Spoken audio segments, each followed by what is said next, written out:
नमस्कार दोस्तों, कैसे हो आप सभी। तो मैं आशा करता हूं कि आप सभी स्वस्थ होंगे, अपना ध्यान रख रहे होंगे। टीएनसी की एडवांस सीरीज में आप सभी का हार्दिक स्वागत और अभिनंदन करता हूं। मेरा नाम है अवधेश कुमार और टीएनसी एडवांस सीरीज की आज हमारी 95th क्लास है। और टीएनसी एडवांस सीरीज के अंदर हम जो पढ़ रहे हैं दोस्तों वो है fundamental of nursing. Fundamental of nursing की हमारी ये 16th क्लास है। आज की जो हमारी क्लास है दोस्तों वो एग्जाम के पॉइंट ऑफ व्यू से बहुत ज़्यादा इंपॉर्टेंट होने वाली है, क्योंकि आज की क्लास में मैं आपको समझाऊंगा कि अगर आपको मान लो कोई भी न्यूमेरिकल क्वेश्चन आता है कि पीएस दे रखी है, पीसीओ दे रखी है, ठीक है, पीओ दे रखी है, ये सभी चीजें दे रखी हूँ दोस्तों, और आपसे एग्जाम के अंदर क्वेश्चन पूछता है, ठीक है, एसयू दे रखा हो, तो उससे रिलेटेड चीजें मैं आज आपको बताऊंगा। इसके अलावा हम बात करेंगे दोस्तों कि भाई किसी भी पर्सन के अंदर अगर मान लो मेटाबॉलिक एसिडोसिस होता है तो उसका क्या रीजन होता है, मेटाबॉलिक एल्कलोसिस होगा तो उसका क्या रीजन होगा, रेस्पिरेटरी एसिडोसिस होगा तो उसका क्या रीजन होगा, रेस्पिरेटरी एल्कलोसिस होगा तो उसका क्या रीजन होगा। और वो भी हम बिल्कुल एकदम दोनों चीजों के साथ पढ़ाता हूँ मैं आप लोगों को। आपको मैं ट्रिक भी बताऊंगा कि आप किस प्रकार से उसको हल कर सकते हो, और जो कंसेप्ट है दोस्तों वो तो हम बात करेंगे, तो कंसेप्ट के साथ भी पढ़ेंगे कि भाई क्या क्या रीजन होते हैं ऐसा होने के। तो बिना कोई टाइम वेस्ट किए हुए हम आज की जो हमारी क्लास है दोस्तों वो शुरू करते हैं। उससे पहले मैं आपको बता दूं कि जो बच्चे नए हैं एडवांस सीरीज में नए जुड़े हैं उनको मैं बताना चाहता हूँ कि अभी तक एडवांस सीरीज के अंदर हमने दोस्तों ओबीजी जो सब्जेक्ट है उसको पढ़ लिया है। इसके अलावा हमने एंडोक्राइन पढ़ लिया है, नर्वस सिस्टम पढ़ लिया है, मस्कुलोस्केलेटन पढ़ लिया है, आई ईयर पढ़ लिया है, जीआई ट्रैक्ट पढ़ लिया है, रीनल सिस्टम पढ़ लिया है, इंटीग्यूमेंट्री पढ़ लिया है, और इसके अलावा दोस्तों हमने न्यूट्रिशन का कुछ पार्ट भी हमने पढ़ा है। ठीक है, तो अब आज की जो हमारी क्लास है दोस्तों हम शुरू करते हैं। पिछली क्लास के अंदर यहाँ तक हम क्वेश्चन कर चुके हैं। जो प्रोटीन सप्लीमेंटेशन से रिलेटेड क्वेश्चन था वो मैंने आपको बता दिया था कि नेगेटिव जो नाइट्रोजन जो बैलेंस है उसको होने का कारण क्या होता है कि बॉडी के अंदर प्रोटीन की क्या होना, कमी होना। मतलब हमने बाहर से तो प्रोटीन नहीं ले रहे लेकिन बॉडी प्रोटीन को बाहर निकाल रही है। इसका मतलब क्या है दोस्तों कि जो बॉडी की जो प्रोटीन है उसको बॉडी क्या कर रही है, यूज कर रही है। तो लैक ऑफ प्रोटीन सप्लीमेंटेशन के कारण क्या हो सकता है, नेगेटिव नाइट्रोजन बैलेंस हो सकता है। तो आज का हमारा पहला क्वेश्चन देखते हैं हम। आज का हमारा पहला जो क्वेश्चन है दोस्तों सामने है हमारे, बहुत सिंपल क्वेश्चन है, काफी बार एग्जाम में ऐसे क्वेश्चन आए हुए होते हैं। सबसे इंपॉर्टेंट चीज ये होती है दोस्तों ऐसे क्वेश्चंस के अंदर कि जो हमारे जो डाटा हैं वो जो हम निकालते हैं ना, वो कौन कौन सी डाटा की हमें जरूरत पड़ती है ना, वो बहुत इंपॉर्टेंट है। एक्चुअली में आपके जो एग्जाम है उसमें कई सारे, जैसे ये क्वेश्चन भी आपको दिखेगा, कई सारी ऐसी चीजें दे देती हैं जो हमारे लिए क्या नहीं होती, इंपॉर्टेंट नहीं होती। बट वो हमें क्या करने के लिए, कंफ्यूज करने के लिए कि भाई ये चीज दे रखी है तो हम सोचते हैं यार ये तो यूज ही नहीं हुआ, तो मैं तो गलत कर रहा हूँ। तो ऐसा ही ये क्वेश्चन है। तो आपको सबसे पहली चीज ये जानना जरूरी होता है कि भाई आप अगर ये कर रहे हो तो इसमें से कौन सी ऐसी चीज है जो आपके काम की भी नहीं है, और आपके क्वेश्चन के लिए क्या क्या चीजें क्या पड़ेगी दोस्तों, जरूरत पड़ेगी। तो क्वेश्चन है an IV solution of 1000 ml। एक आईवी सॉल्यूशन है दोस्तों कितने एमएल का, 1000 ml, 5% डेक्सट्रोज इन वाटर का सॉल्यूशन है। कल के जो क्लास दोस्तों में मैंने क्वेश्चन पूछा था वो बच्चों ने रिप्लाई नहीं दिया, एक बच्चे ने रिप्लाई दिया था, बहुत अच्छा लगा। दोबारा से पूछूंगा कि इंपॉर्टेंट हो सकता है, सब कार्बोहाइड्रेट सोचकर गलत कर देते हैं। मैं फिर से पूछ रहा हूँ कि 1 ग्राम अगर डेक्सट्रोज है तो 1 ग्राम डेक्सट्रोज कितनी एनर्जी देता है, 1 ग्राम डेक्सट्रोज कितनी एनर्जी देता है। कल भी मैंने पूछा था फिर भी बच्चों ने नहीं बताया। मैं दोबारा से दे रहा हूँ क्योंकि एग्जाम के पॉइंट ऑफ व्यू से इंपॉर्टेंट हो सकता है, क्योंकि अभी तक कार्बोहाइड्रेट जो है, प्रोटीन, फैट, सब बच्चों को याद हो गया है। भाई कार्बोहाइड्रेट डायरेक्टली जब हम कार्बोहाइड्रेट पढ़ते हैं ना, सिंपल ग्लूकोज की अगर बात करते हैं तो 1 ग्राम कितनी एनर्जी देता है तो सबको पता है। प्रोटीन का भी सबको पता है, फैट का भी सबको पता है, लेकिन ये क्वेश्चन आप बताओ मुझे 1 ग्राम जो डेक्सट्रोज है वो कितनी एनर्जी देता है। ठीक है, नहीं पता तो आप मुझे कमेंट करके बताओ कि सर मुझे नहीं पता हमें तो। लेकिन किसी भी बच्चे ने रिप्लाई नहीं दिया, सिर्फ एक बच्चे का रिप्लाई आया था इस क्वेश्चन में। तो एक पहला क्वेश्चन आज का यहीं से मैं वापस से स्टार्ट करूंगा, क्योंकि मैं जानता हूँ जो चीज़ इंपॉर्टेंट है उसको बार बार आपको रिवाइज करना क्या है, जरूरी है। तो ये क्वेश्चन आज का हो गया हमारा पहला।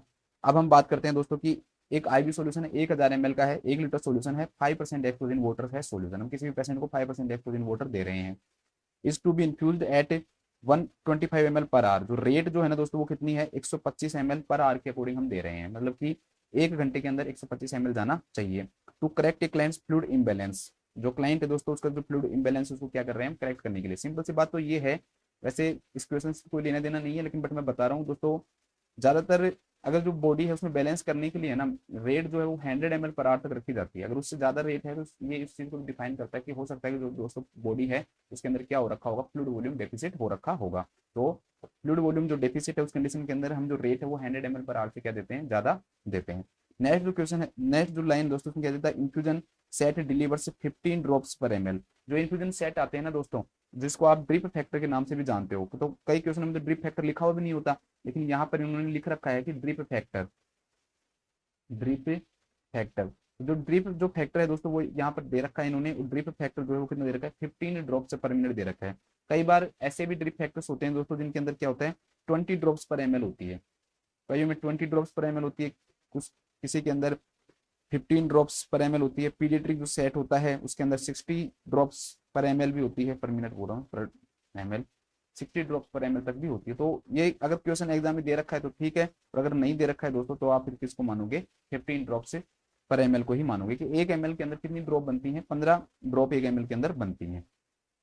ठीक है, इसके बाद नेक्स्ट क्या दे रखा है, to ensure that the solution will infuse over an 8 hour. अब ये दे रखा है कि भाई जो सॉल्यूशन कितनी घंटे तक लगेगा, 8 आवर पीरियड तक लगेगा। At how many drops per minute, अब यहाँ पर क्या पूछ रहा है दोस्तों, ड्रॉप्स पर मिनट पूछ रहा है।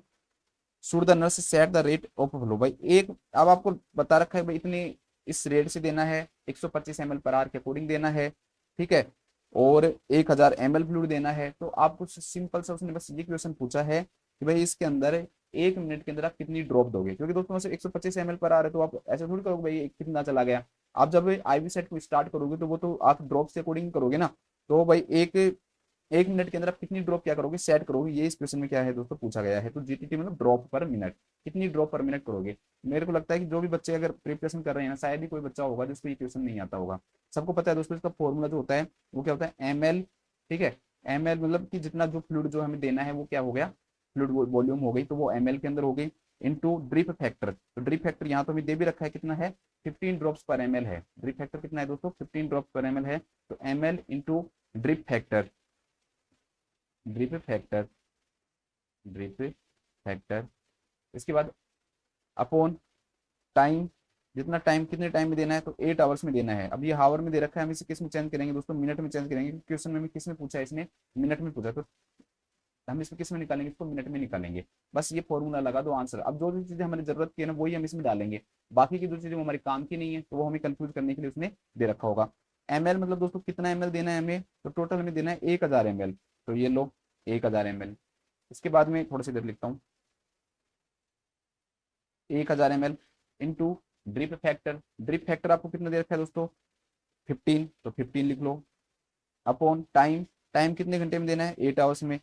आवर्स में देना है तो मिनट में चेंज करेंगे, तो 8 इंटू कितना हो जाएगा दोस्तों, 60 हो जाएगा। बस अब इसको आपको हल करना है और इसका क्या निकालना है दोस्तों, आपको आंसर निकालना है। तो इसको हल कर लो। तो 15 × 15 और 15 4 × 60। ठीक है, तो ये 4 हो गए, और यहाँ पर इसको काट लो, 4 × 4, 8 2 20, 250। तो क्या कितना आ गया, 250/8 आ गया, 250/8। तो 250 में 8 का, 8 से क्या कर दो, 250 को डिवाइड कर दो। तो 8 से 250 को आप डिवाइड करोगे, इधर कर देता हूँ साइड में,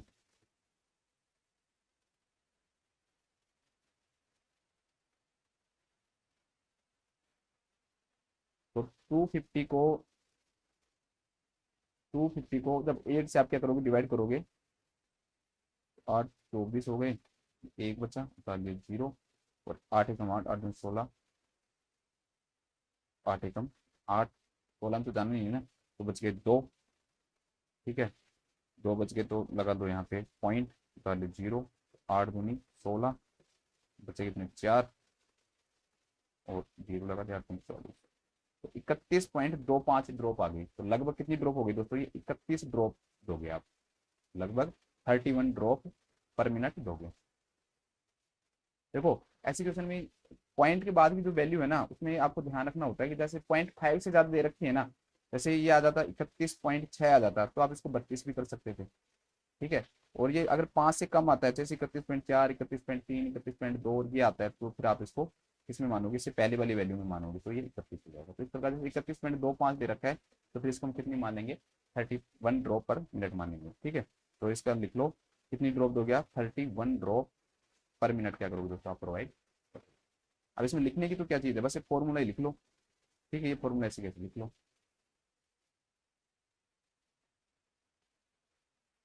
तो इसमें लिख लो ड्रॉप पर मिनट बरोबर fluid in ml into drip factor, upon time into 60। ठीक है, अगर मिनट में निकालना है तो 60 में, ये सब फॉर्मूला। चलो नेक्स्ट क्वेश्चन देखते हैं। नेक्स्ट जो क्वेश्चन है दोस्तों हमारे सामने क्या है कि what complication is prevented when a nurse addresses the needs of a client who is hyper ventilating. दोस्तों मैंने आपको समझाया हुआ है वैसे ये चीज है ना, जब हमने एसिड बेस बैलेंस पढ़ा था तब मैंने आपको अच्छे से समझाया था कि कोई भी क्लाइंट जब हाइपर वेंटिलेट करेगा तो हाइपर वेंटिलेट करने के कारण क्या होगा, हाइपर वेंटिलेट, सिंपल सी बात है, क्लाइंट हाइपर वेंटिलेट करता क्यों है, सबसे पहले तो ये चीज समझो। जब हमारी बॉडी के अंदर जो CO2 है ना दोस्तों वो क्या हो जाती है, इंक्रीज हो जाती है, तो ये रेस्पिरेटरी सेंटर मेडुला ऑब्लोंगेटा को क्या करता है, स्टिमुलेट करता है। फिर उससे क्या होगा, रेस्पिरेटरी सेंटर स्टिमुलेट होगा तो जो रेस्पिरेटरी जो रेट और डेप्थ हो क्या होगी, इंक्रीज होगी, जिसके कारण क्या होगा दोस्तों, जो CO2 है बॉडी से क्या हो जाएगी, आउट होगी। CO2 बॉडी से क्या होती है, आउट होती है। अब ये कह रहा है कि भाई हाइपर वेंटिलेट करने के कारण क्या होगा, अगर कोई भी क्लाइंट है दोस्तों हाइपर वेंटिलेट करेगा तो उसके कारण क्या होगा, तो उसके कारण CO2 आउट होगी। CO2 क्या होगी, आउट होगी। CO2 की क्या होगी, कमी होगी बॉडी के अंदर। लेकिन CO2 की कमी होने के कारण क्या होगा, ठीक है, CO2 की कमी होने के कारण क्या कॉम्प्लिकेशन होगा, ठीक है। ये तो दे रखा ना कि व्हाट कॉम्प्लिकेशन इज प्रिवेंटेड, कौन सा कॉम्प्लिकेशन प्रिवेंट करना चाहिए जो कि किसके कारण होगा, हाइपर वेंटिलेशन करने के कारण होगा। अब एसिड बेस बैलेंस इस बच्चे ने पढ़ा है ना, उसको तो क्वेश्चन ज्यादा टफ नहीं लगेगा क्योंकि मैंने वहां पर अच्छे से आपको समझाया हुआ है कि हाइड्रोजन प्लस SCO3 ये दोनों मिलकर क्या बनाते हैं, कार्बोनिक एसिड बनाते हैं। एंजाइम कौन सा होता है बताओ आप, ठीक है, एक एंजाइम होता है यहाँ पे जो कि इसको बनाने में हेल्प करता है। आज का क्वेश्चन नंबर 2 मैंने वहां पर भी बताया था आपको कि ये एंजाइम बहुत इंपॉर्टेंट होता है, ठीक है।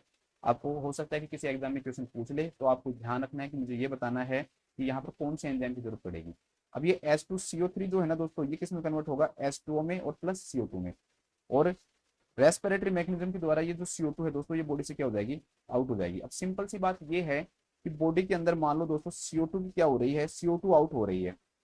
CO2 क्या हो रही है दोस्तों, आउट हो रही है। तो CO2 की कमी के कारण क्या होगा, हम जानते हैं कि वापस से ये H2O और प्लस CO2 मिलकर भी क्या बनाते हैं दोस्तों, H2CO3 बनाते हैं। और ये H2CO3 हाइड्रोजन और प्लस SCO3 का क्या करता है, फॉर्मेशन करता है। तो सिंपल सी बात है दोस्तों, जब H2O और CO2 जब मिलेंगे तो H2CO3 बनाएंगे।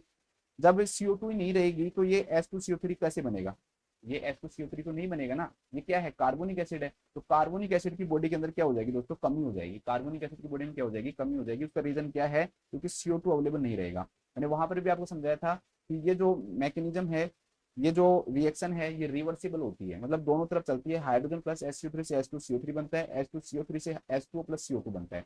जब CO2 नहीं रहेगा, CO2 आउट हो गया तो H2CO2 के साथ मिलकर H2CO3 नहीं बनेगा। जब H2CO3 नहीं बनेगा दोस्तों तो H2CO3 की बॉडी के अंदर क्या हो जाएगी, कमी हो जाएगी। अब हम देखते हैं कि यहाँ तक हमारा क्वेश्चन जो है वो सही हो जाएगा क्या, तो बिल्कुल सही बात है।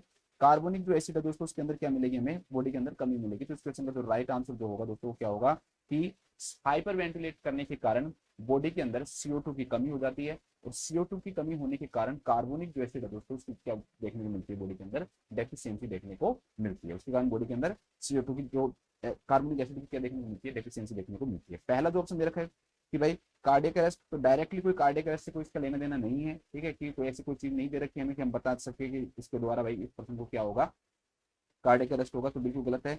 सेकंड दे रखा है दोस्तों reduction in the serum pH. अब आप एक बात बताओ भाई, इसमें जब CO2 बॉडी से बाहर निकलेगी, ठीक है, जब CO2 बॉडी से बाहर निकलेगी तो उसके कारण क्या होगा, इसमें दे रखा है कि भाई जो सीरम की जो पीएच है ना वो क्या हो जाएगी, रिडक्शन हो जाएगी। सीरम की ब्लड की जो पीएच हो क्या हो जाएगी, कम हो जाएगी। अब एक चीज समझो आप इसको देखो, आप लोगों को यहाँ पर ये सही लग रहा होगा कि भाई CO2 बॉडी से क्या होगी, आउट होगी।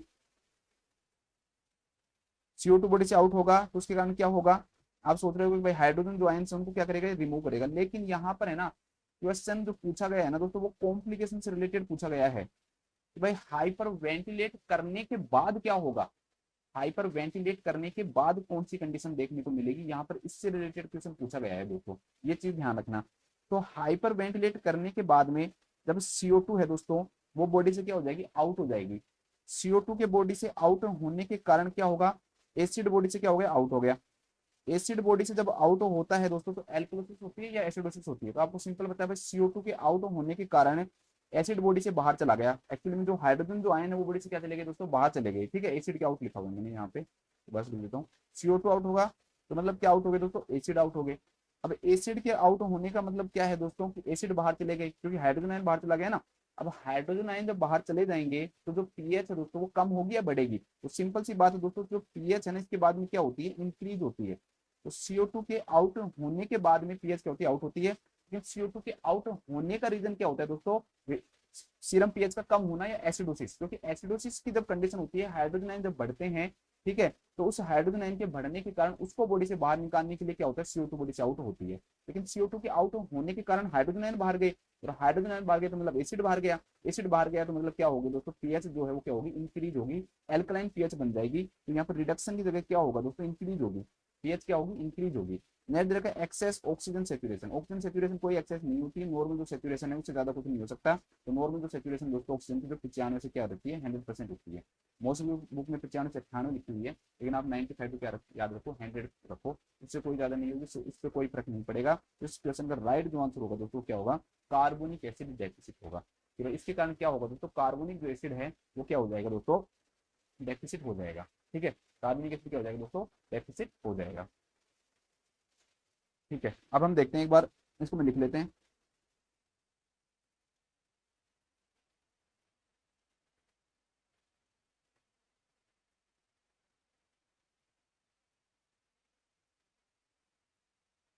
लिख लेते हैं एक बार इसको हम। इसमें लिखो आप, हाइपर वेंटिलेशन के कारण, हाइपर वेंटिलेशन के कारण, हाइपर वेंटिलेशन के कारण बॉडी से, बॉडी से CO2 आउट होती है, CO2 आउट होती है, जिसके कारण, जिसके कारण H2CO3 मतलब कि कार्बोनिक एसिड, कार्बोनिक एसिड की डेफिशिएंसी होती है, कार्बोनिक एसिड की डेफिशिएंसी होती, कार्बोनिक एसिड की डेफिशिएंसी। ठीक है, बस इतना सा लिखना है। या फिर भी और आप अगर इसके डिटेल में लिखना चाहो तो यहाँ लिख लो H2O प्लस CO2, CO2 जब यहाँ पर नहीं रहेगी, नीचे क्रॉस करके लिख लेना, तो क्या नहीं बन पाएगा दोस्तों, H2CO3 नहीं बन पाएगा। ठीक है, तो H2CO3 की क्या हो जाएगी दोस्तों, कमी हो जाएगी। या इस प्रकार लिख सकते हो, CO2 की कमी होगी तो कार्बोनिक जो एसिड दोस्तों उसकी भी क्या देखने को मिलती है, कमी देखने को मिलती है। ठीक है, इसके बाद हम नेक्स्ट क्वेश्चन देखते हैं। बहुत अच्छा क्वेश्चन दे रखा है।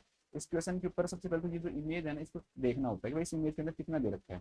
तो ये थोड़ा सा जूम कर देता हूँ आपके लिए। ठीक है, इस सिस्टम में ना सबसे अच्छा फायदा इमेजेस का ही होता है, इमेज एकदम क्लियर दिखाई देती है। ये 1000 ml का है, देखो यहाँ पर लिखा हुआ है 1000 ml, 1000 ml का बैग है दोस्तों। इसमें से कितना ml फ्लूइड है अभी इसके अंदर, तो इसके अंदर ये 1000 ml का है, तो लगभग इसमें भी 400 ml है। ठीक है, इसके अंदर कितना ml फ्लूइड है, देखो 600 ml यूज हो चुका, 6 तक है, तो 600 ml फ्लूइड क्या हो चुका, यूज हो चुका।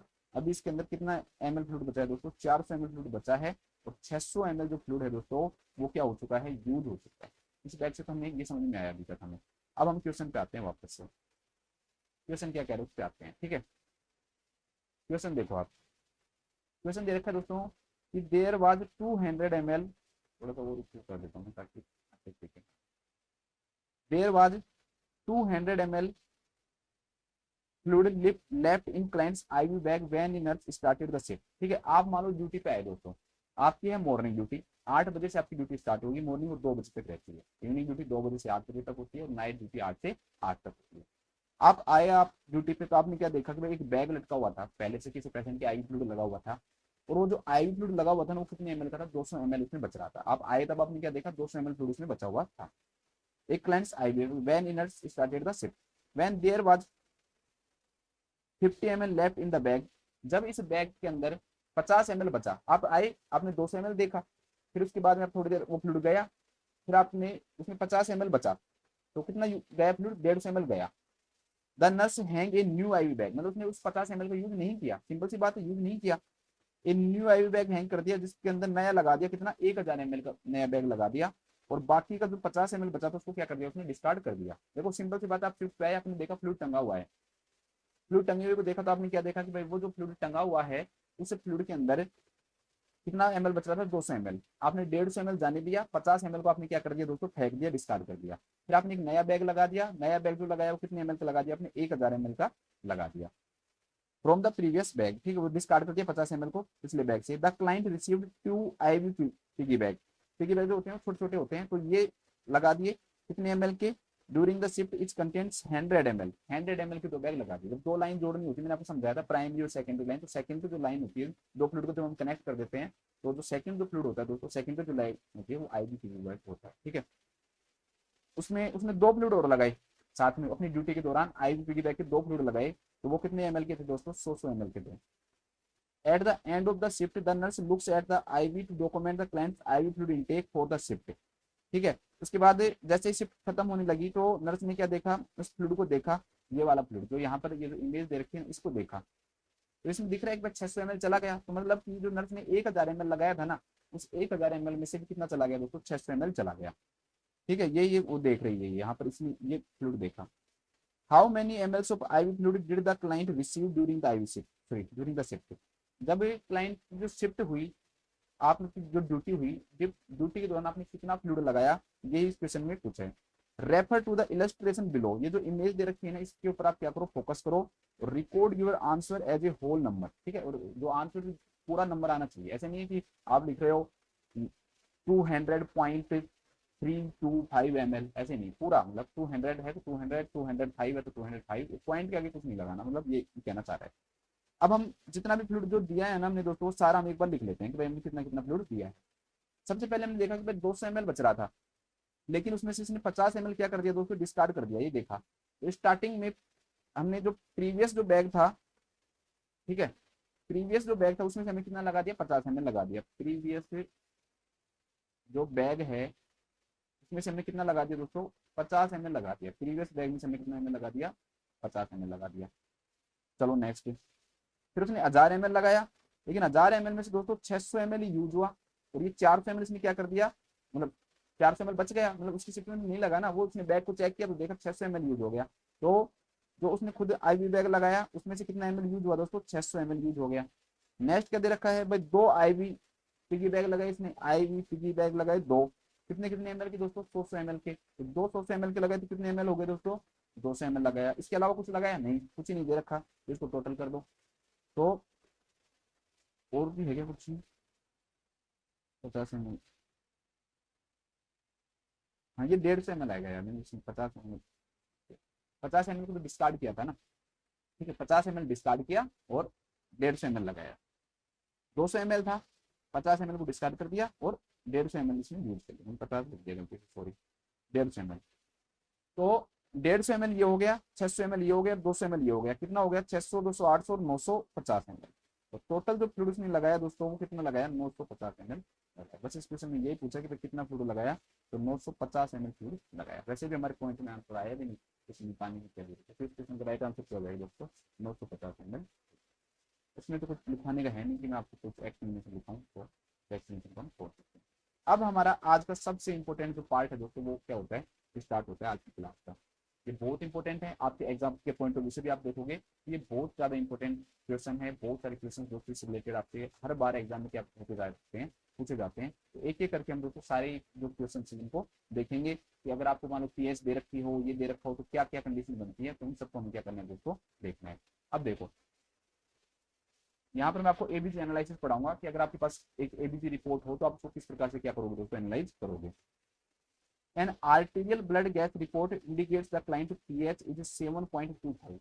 क्लाइंट की जो पीएच दोस्तों 7.25 दे रखी है, पीसीओ2 जो है 35 दे रखा है, एससी3 20 दे रखा है। सिंपल से आपको क्या निकालना है दोस्तों, ये निकालना है कि कौन सी कंडीशन है। तो बहुत सिंपल क्वेश्चन है, हम सिंपल के लेवल से लेकर और टफेस्ट लेवल तक जाएंगे, एक एक करके हम देखेंगे।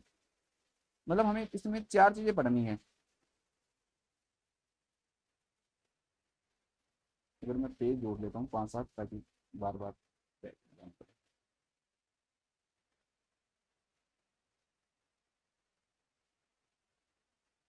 ठीक है। अब देखो हम इसमें तीन प्रकार के क्वेश्चन पढ़ेंगे। पहले प्रकार के जो क्वेश्चन पढ़ेंगे दोस्तों हम, एसिड बेस इम्बैलेंस है ये, this is acid base imbalance,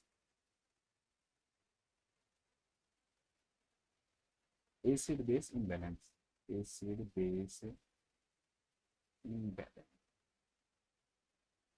हम जानते हैं दोस्तों कि एसिड बेस जो इम्बैलेंस है ना वो कितने प्रकार का होता है, चार प्रकार का होता है। एक जो होता है दोस्तों मेटाबॉलिक एसिडोसिस होता है, मेटाबॉलिक एसिडोसिस। दूसरी जो कंडीशन होती है दोस्तों that is metabolic, metabolic metabolic alkalosis. तीसरी जो कंडीशन होती है दोस्तों दैट इज रेस्पिरेटरी एसिडोसिस। और चौथी जो कंडीशन होती है दोस्तों दैट इज रेस्पिरेटरी एल्कलोसिस। ठीक है, मैं आपको बस एक रिक्वेस्ट करना चाहूंगा कि इसको आप इन्हीं सीक्वेंस से याद रखना। पहले भाई आप मतलब हर बार जब इस इम्बैलेंस को बताओ ना, तो आपको इसी प्रकार से इम्बैलेंस को बताना है कि पहले भाई मेटाबॉलिक एसिडोसिस बताओगे, फिर मेटाबॉलिक एल्कलोसिस, फिर रेस्पिरेटरी एसिडोसिस, फिर रेस्पिरेटरी एल्कलोसिस। कारण क्या है, जब मैं इनके कोजेज पढ़ाऊंगा ना तो एक ट्रिक बताऊंगा, वो ट्रिक बिल्कुल सीक्वेंस में चलनी चाहिए, तभी आपको ट्रिक याद रहेगी। तो बिल्कुल सिंपल भाई, पहले मेटाबॉलिक ले लो, एसिड ले लो, फिर एल्कलाइन, फिर रेस्पिरेटरी ले लो, एसिडिक ले लो, फिर एल्कलाइन ले लो। चार प्रकार के इम्बैलेंस होते हैं, एक मेटाबॉलिक एसिडोसिस होता है, एक मेटाबॉलिक एल्कलोसिस होता है, एक रेस्पिरेटरी एसिडोसिस होता है, एक क्या होता है दोस्तों रेस्पिरेटरी एल्कलोसिस होता है। देखो एसिडोसिस का मतलब क्या होता है कि जो पीएच जो है ना वो क्या होगी दोस्तों, लेस देन 7.35 होगी। पीएच क्या होगी दोस्तों, लेस देन 7.35 होगी, क्योंकि हम जानते हैं कि नॉर्मल जो पीएच होती है वो 7.35 टू 7.45 होती है। तो 7.35 से कम एसिडोसिस होगा और 7.45 से ज्यादा क्या होगा, एल्कोसिस होगा। तो मेटाबॉलिक एल्कोसिस 7.45। रेस्पिरेटरी एसिडोसिस की बात करें तो पीएच तो वही रहेगी ना, उससे तो क्या फर्क पड़ेगा कि रेस्पिरेटरी है या मेटाबॉलिक है। तो ये 7.35 से कम रहेगी और एल्कोसिस जो होगी दोस्तों ये मोर देन 7.45 हो जाएगी, पहली चीज। इसके बाद में आपको ध्यान रखना है दो चीजों का, एक पीसीओ2 और एक एससीओ3। तो आप याद रखना, मैं आपको कई सारी ट्रिक बताऊंगा, इससे आप क्वेश्चन कभी भी गलत नहीं होगा। सारी चीजें पढ़ेंगे हम, कंपनसेटेड, अनकंपनसेटेड, फुली कंपनसेटेड, सब चीजें बताऊंगा मैं आपको। दूसरी चीज आपको दोस्तों एक चीज याद रखनी है कि HCO3 जो है ना, ये मेनली रिलेटेड किससे होता है दोस्तों, मेटाबॉलिक से होता है। किससे होता है, मेटाबॉलिक से होता है, पहली चीज। और CO2 अगर दे रखा है तो वो किससे रिलेटेड होता है दोस्तों, वो एक्चुअली वो PCO2 लिखेगा, ठीक है। वो किससे रिलेटेड होता है दोस्तों, आपका रेस्पिरेटरी से रिलेटेड होता है, रेस्पिरेटरी। इसको तो याद करने में कोई टफ काम नहीं है ना, तो दो तीन चीजें याद कराऊंगा बस, बाकी तो आपको अपने आप ही आ जाएगी। HCO3 is related to metabolic और PCO2 is related to respiratory. ठीक है, ओके। नेक्स्ट आ जाओ। आज के बाद ध्यान रखना है, वैसे आपको मैंने पूरा जो तरीका है वो भी बता रखा था भाई क्यों होता है, लेकिन आपको याद रखना है दोस्तों कि CO2 जो है ना, इसका मतलब आज से आप समझना एसिड। ठीक है, कारण क्या है वो मैंने आपको बता दिया था कि हाइड्रोजन आयन और H3 आयन मिलते हैं तो H2CO3 बनाते हैं। H2CO3 जो है वो H2 और CO2 में टूटता है, मतलब कि कुल मिला के CO2 किसको बाहर निकालना चाह रहा है, हाइड्रोजन आयन को बाहर निकालना चाह रहा है, तो एसिड को बाहर निकालना चाह रहा है, इसलिए CO2 को क्या बन हो गया, एसिड। आज के बाद कभी भी आप CO2 बोलो तो उसको समझना कि ये एसिड दे रखा है। कभी भी दोस्तों HCO3 बोलो तो इसका मतलब समझ जाना आप क्या है, ये बेस है, एल्कलाइन है। ठीक है, बेस है या एल्कलाइन है, एल्कलाइन। अब सिंपल सी बात मैं ये बताना चाहता हूँ कि अगर CO2 बढ़ेगा तो मतलब एसिड बढ़ेगा, और CO2 कम होगा तो मतलब एसिड कम होगा, और एसिड का कम होना मतलब क्या हो गया, एल्कलाइन की तरफ जाना। HCO3 मतलब बाइकार्बोनेट, बाइकार्बोनेट बढ़ेगा तो मतलब एल्कलाइन की तरफ जाएगा, और बाइकार्बोनेट कम होगा तो कम होने का मतलब एसिड की तरफ जाएगा ये। ठीक है, ये चीज समझ गए, नहीं भी समझे तो कोई बात नहीं, आगे हम इसको मैं और डिटेल में समझूंगा। अब यहाँ पर देखो मेटाबॉलिक एसिडोसिस है, चलो इधर ही दिखा देता हूँ आपको। मेटाबॉलिक एसिडोसिस है, अभी हम सिंपल से हार्ड की तरफ जाएंगे ना, ऐसे नहीं कि आपको सर ये तो इतना वैसे नहीं है ऐसा होगा। मैं आपको सिंपल से हार्ड की तरफ लेके जाऊंगा, कुछ चीज नहीं छोड़ूंगा, टेंशन मत लो। अगर दोस्तों मेटाबॉलिक एसिडोसिस दे रखा है तो एसिडोसिस का मतलब तो मैंने आपको पहले ही बता दिया कि जो पीएच है दोस्तों वो क्या हो जाएगी, कम हो जाएगी। और मेटाबॉलिक का मतलब क्या होता है दोस्तों, SCO3। मेटाबॉलिक का बढ़ गया मतलब क्या बताया मैंने, SCO3। अब है क्या यहाँ पे एसिडोसिस, तो एसिडोसिस SCO3 क्या होता है, SCO3 का नेचर अभी मैंने क्या बताया आपको, एल्कलाइन। लेकिन यहाँ पर तो पीएच क्या हो रही है दोस्तों, कम हो रही है, तो मेटाबॉलिक एसिडोसिस के अंदर SCO3 क्या होगा दोस्तों, कम होगा। देखो आपको यही तो बताया ना, देखो वर्ड इसी में दे रखा है, मेटाबॉलिक लिखा हुआ है तो आप क्या लिख लो, SCO3 लिख लो। एसिडोसिस लिखा हुआ है तो पीएच को क्या कर लो दोस्तों, कम कर लो। अब SCO3 को कम क्यों करोगे, क्योंकि हम जानते हैं कि SCO3 एल्कलाइन, लेकिन यहाँ पर कंडीशन कौन सी बनानी है हमें, एसिडोसिस की बनानी है। तो एसिडोसिस की बनाओगे तो एल्कलाइन क्या होगा दोस्तों, कम होगा, तो HCO3 क्या हो जाएगा, कम हो जाएगा। यहाँ पर PCO2 क्यों नहीं लिखा, क्योंकि यहाँ पर वर्ड क्या दे रखा है, मेटाबॉलिक दे रखा है। तो मेटाबॉलिक एसिडोसिस के अंदर पीएच कम होगी और SCO3 क्या होगा दोस्तों, कम होगा। नेक्स्ट क्या दे रखा है, मेटाबॉलिक, मेटाबॉलिक एल्कलोसिस, बताओ क्या होगा, आप लोग ही बताओ। भाई मेटाबॉलिक है तो यहाँ पर मैं क्या लिख दूं, SCO3 लिख दूं, और एल्कलोसिस है तो पीएच को क्या कर दूं दोस्तों, इंक्रीज कर दूं। और SCO3 को, भाई SCO3 क्या होता है, एल्कलाइन नेचर है, एल्कोलिसिस है, तो SO3 क्या हो जाएगा दोस्तों, बढ़ जाएगा। ठीक है, तो आपने क्या देखा, मेटाबॉलिक के अंदर दोनों चीजें कम है तो कम ही है। देखो पीएच कम है तो SO3 कम है, पीएच ज्यादा है तो SO3 भी क्या है दोस्तों, ज्यादा है। नेक्स्ट आ जाओ रेस्पिरेटरी में। जैसे मान लो रेस्पिरेटरी एसिडोसिस।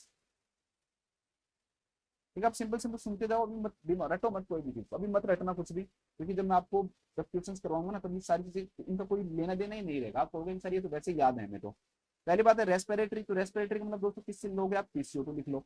एसिडोसिस लिख लो तो पीएच लिख लो। एसिडोसिस है तो पीएच क्या हो गई, कम हो गई। और रेस्पिरेटरी है तो PCO2 क्या है, एसिड है, और है क्या ये एसिडोसिस, तो एसिड है तो PCO2 बढ़ेगा या कम होगा, सिंपल सी बात है, इंक्रीज होगा।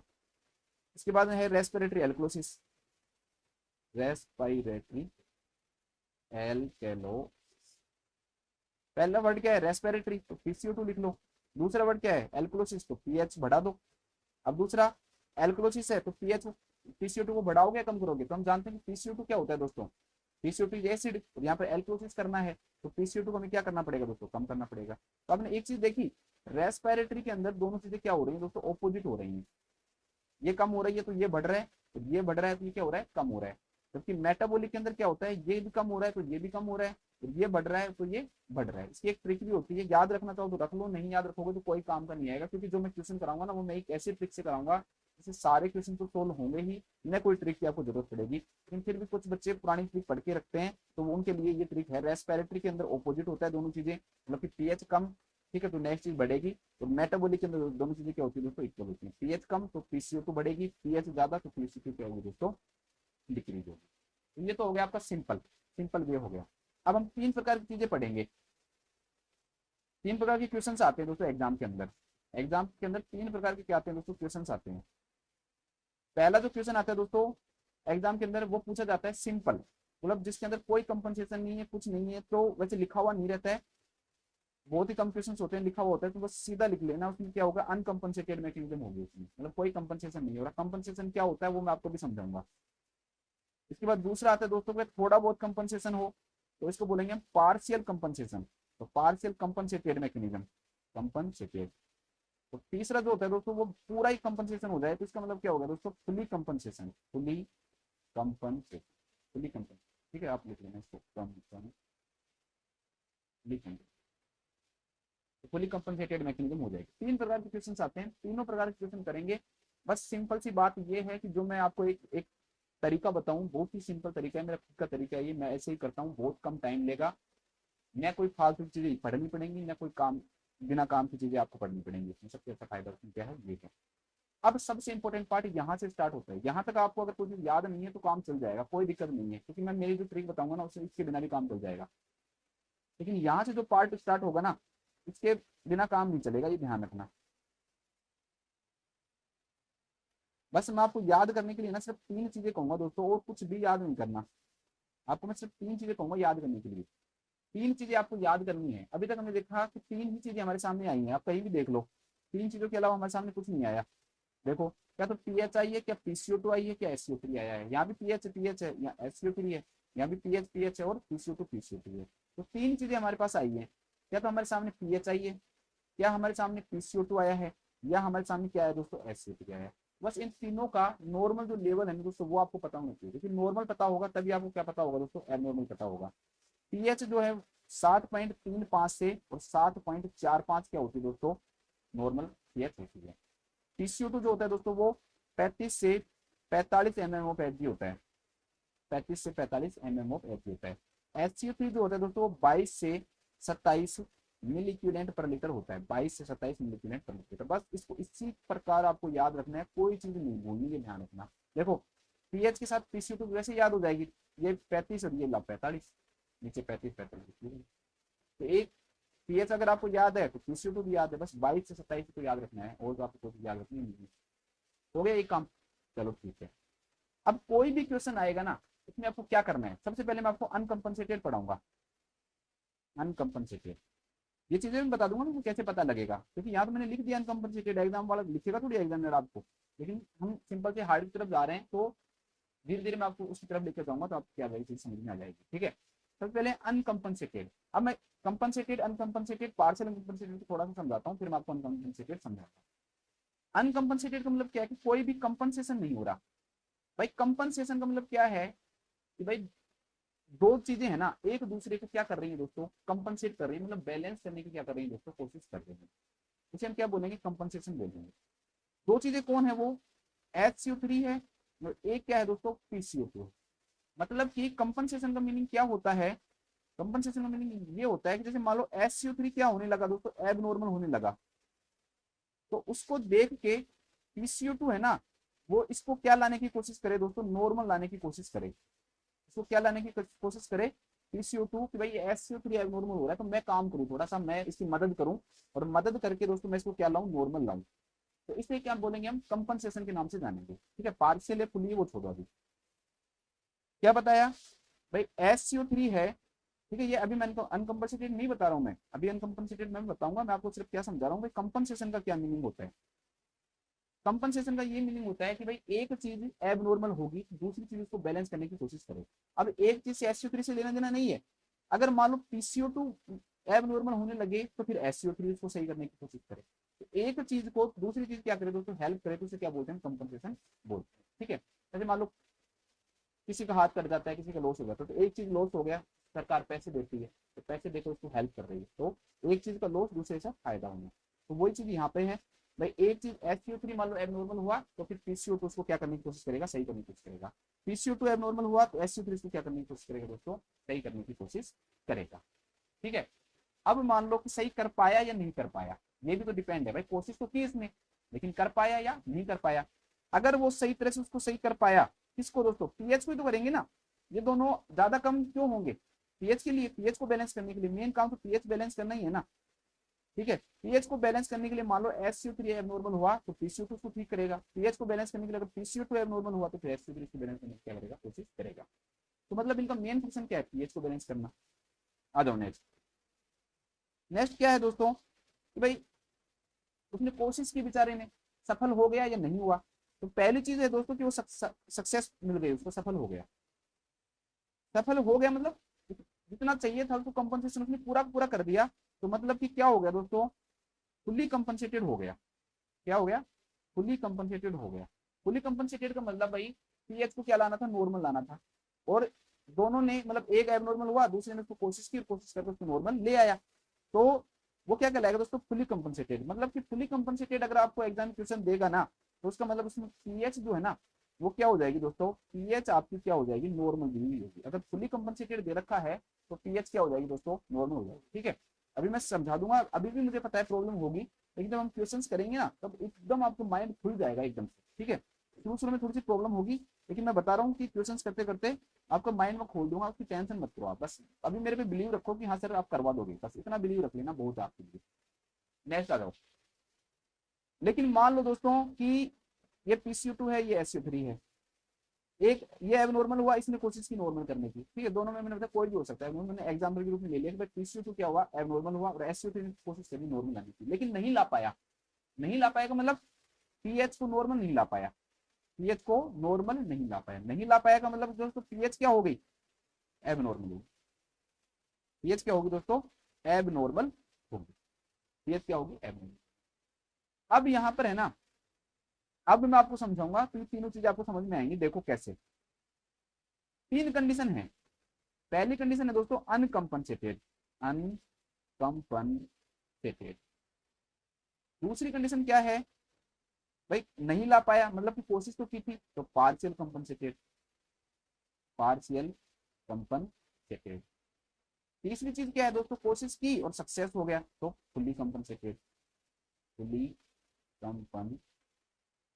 अब देखो अनकंपनसेटेड का मतलब क्या है भाई, पीएच एबनॉर्मल थी, पीएच क्या थी दोस्तों, एबनॉर्मल थी। अनकंपनसेटेड का मतलब एक को प्रॉब्लम हुई तो दूसरे को कोई लेना देना नहीं है। अनकंपनसेटेड का मतलब यही हुआ ना भाई, मेरे को लॉस हुआ तो आपको कोई लेना देना नहीं है, क्योंकि अगर आपको कोई लेना देना होता तो आप क्या करते, कंपनसेट करते। तो इसके अंदर दोस्तों SCO3 या मान लो PCO2, एग्जाम के अंदर एक चीज देगा, इन दोनों में से एक चीज क्या मिलेगी, वन क्या मिलेगी दोस्तों, एबनॉर्मल मिलेगी। वन क्या मिलेगी, एबनॉर्मल मिलेगी। ठीक है, एग्जाम्पल करेंगे तो और अच्छे से समझाऊंगा। लेकिन दूसरे को कोई फर्क ही नहीं पड़ेगा। क्यों दोस्तों, अनकंपनसेटेड है, उसको नहीं लेना कुछ भी, चलो मरो तो मरो। जैसे मान लो SCO3 एब नॉर्मल है तो PCO2 को नहीं लेना, तो PCO2 एब नॉर्मल है तो SCO3 को नहीं लेना। तो मतलब दूसरी जो वैल्यू होगी किसकी, SCO3 की और PCO2 की दोस्तों, वो क्या रहेगी, नॉर्मल रहेगी। ये दोनों क्यों लिख रहा हूं मैं, दोनों मतलब एग्जाम में कुछ भी दे दे वो। जैसे मान लो SCO3 दे दिया उसमें एब नॉर्मल, तो PCO2 की लेवल क्या मिलेगा, नॉर्मल मिलेगा। जैसे उसने एग्जाम में दे दिया PCO2, तो SCO3 क्या मिलेगा, नॉर्मल मिलेगा। ठीक है, एक चीज नॉर्मल है तो दूसरी चीज क्या मिलेगी, नॉर्मल मिलेगी, तो क्या कहलाएगी, अनकंपनसेटेड। मतलब दूसरे आदमी ने प्रयास ही नहीं किया, उसने कहा मुझे कोई लेना देना नहीं है, आप खुद का खुद संभालो, तो क्या कहलाती है दोस्तों, अनकंपनसेटेड कहलाती है। पार्शियल कंपनसेटेड, मैंने आपको कहा था भाई इसने कोशिश की लेकिन सफल नहीं हो पाया, तभी तो पार्शियल है ना। अगर मान लो पूरा सपोर्ट देता तो फुल्ली हो जाती, पूरा सपोर्ट दे ही नहीं पाया, थोड़ा बहुत किया। मतलब कि सिंपल सी बात है, पीएच क्या मिलेगी, एबनॉर्मल मिलेगी। पीएच क्या मिलेगी दोस्तों, एबनॉर्मल मिलेगी। लेकिन उसने कोशिश की, मतलब दूसरे आदमी ने उसको हेल्प करने की क्या की दोस्तों, कोशिश की। मतलब कि जैसे कि HCO3 और PCO2, SCO3 और PCO2, इनमें से एक चीज क्या मिलेगी दोस्तों, एबनॉर्मल मिलेगी। लेकिन दूसरे ने भी क्या की दोस्तों, कोशिश की तो वो अपने लेवल को ऊपर नीचे लेके जाएगा, वो नॉर्मल बैठा नहीं रहेगा। ठीक है, जैसे मान लो कि आपको 2 लाख रुपए की जरूरत है और मैं आपको 2 लाख रुपए दूं, तो भाई मेरे तो 2 लाख रुपए कम हो गए ना। तो दूसरा जो है ना दोस्तों, वो भी क्या मिलेगा, एबनॉर्मल मिलेगा। उसके भी तो कमी होगी ना 2 रुपए की। तो HCO3 PCO2 क्या मिलेगा दोस्तों, इसके अंदर एब नॉर्मल मिलेंगे। मतलब कि दोनों ही चीजें क्या मिलेंगी, एब नॉर्मल मिलेंगी। दोनों ही चीजें एब नॉर्मल मिलेंगी जो आपको क्वेश्चन में देगा। ठीक है, यहाँ पर क्या होगा दोस्तों, एक चीज एब नॉर्मल मिलेगी और एक चीज क्या मिलेगी दोस्तों, नॉर्मल मिलेगी। थर्ड थर्ड क्या है, फुली कंपनसेटेड। अब फुली का मतलब क्या है, पूरी तरह कंपनसेट कर दिया भाई, पूरी तरह कंपनसेट कर दिया, मतलब पीएच को क्या ले आए दोस्तों, ये नॉर्मल है। पीएच को क्या ले आए, ये नॉर्मल ले आए। लेकिन कंपनसेट करने के चक्कर में एक एब नॉर्मल था, तो मतलब कि जैसे मान लो SCO3 या PCO2 में से एक क्या था दोस्तों, एब नॉर्मल था। एक क्या था, एब नॉर्मल था। तो दूसरा भी क्या होगा, अब एब नॉर्मल ही होगा, क्योंकि उसने भी कंपनसेट करने के चक्कर में खुद को क्या कर लिया दोस्तों, कम किया। वही बात, यहाँ भी दोनों चीजें क्या मिलेंगी, एब नॉर्मल, क्योंकि उसने कंपनसेट करने की क्या की कोशिश। तो यहाँ भी क्या मिलेंगी दोस्तों, एब नॉर्मल मिलेंगी, ये नॉर्मल। अभी भी अगर समझ में नहीं आया तो भी कोई दिक्कत नहीं है, कुछ भी समझ में नहीं आया तो भी कोई दिक्कत नहीं है, मुझे पता है आपको अगर अभी तक काफी दिक्कत होगी। दिक्कत तब होगी जब क्वेश्चन नहीं होंगे ना, तब होगी दिक्कत। तो क्वेश्चन होंगे क्यों नहीं होंगे, जब आप मेहनत करते हो तो क्वेश्चन तो होंगे ना। अब आ जाओ, ठीक है, क्वेश्चन समझाने, अब मैं ना क्वेश्चन पे आता हूँ, फिर ट्रिक बाद में बताऊंगा, मतलब करना कैसे है वो बाद में बताऊंगा। कंसेप्ट सिर्फ 2 कंसेप्ट करने हैं, मैं फिर से याद दिला देता हूँ कौन कौन से कंसेप्ट। पहली चीज तो तीनों का नॉर्मल लेवल याद रख लो, बस आप मेरे पास बैठो ना दिमाग में, तो बस ये काम कर लो भाई, तीनों का नॉर्मल लेवल याद रख लो। थोड़ा कंपनसेटेड, फुली कंपनसेटेड, अनकंपनसेटेड को उसके बाद में लिखेंगे। तीनों का नॉर्मल लेवल याद रख लो कि भाई क्या क्या नॉर्मल लेवल होंगे, पहली।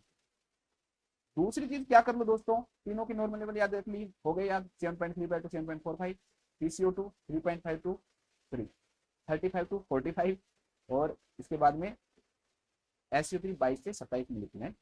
हो गए, ठीक। दूसरा कंसेप्ट, बस 2 ही कंसेप्ट याद रखनी है, पहला हो गया खत्म।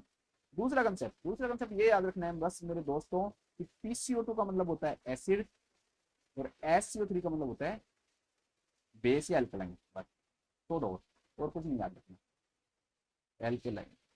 ठीक है, अगर इतनी चीजें याद रखनी है तो फिर टीचर का क्या काम, बस 2 चीजें याद रख लो, PCO2 एसिड और SCO3 एल्कलाइन, बस छोड़ो, और कुछ भी याद आपको नहीं करना। ये चीज याद कर लो तो आपके बहुत है, ये आपके लिए क्या है दोस्तों, बहुत है, इससे ज्यादा कुछ याद नहीं रखना आपको। ठीक है, अब हम एक एक करके क्वेश्चन करते हैं, अब इस क्वेश्चन को समझाते हैं। अभी मैं मिटा देता हूँ, क्योंकि मैं आशा करता हूँ कि आप दोनों चीजें आप लोगों को ये समझ में आ गई होगी। आ जाओ, सबसे पहला काम, पीएच को लिख लो। सबसे पहले लिख लो पीएच, पहला काम पीएच को लिख लो। जैसे मैं चलू उसी प्रकार चलूंगा। पीएच को लिख लिया, अब पीएच कितनी है पहले नॉर्मल लिख लो, 7.35 टू 7.4, ऐसे लिख लिया।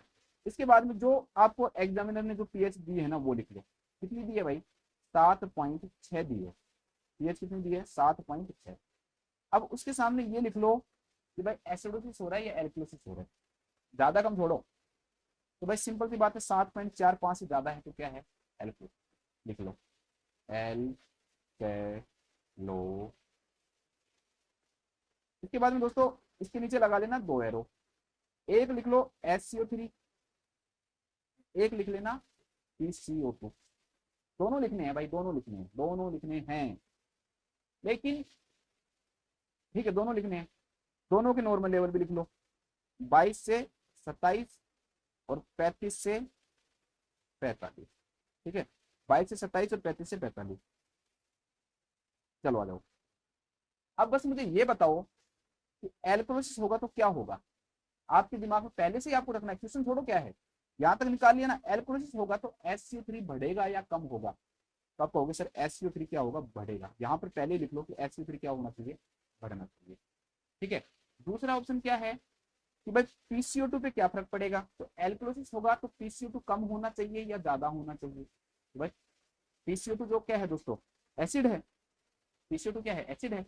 ये बढ़ता तो एसिडोसिस होती, तो PCO2 क्या होना चाहिए, अगर होगा तो कम होना चाहिए। PCO2 क्या होना चाहिए, कम होना चाहिए। सिंपल बात है ना।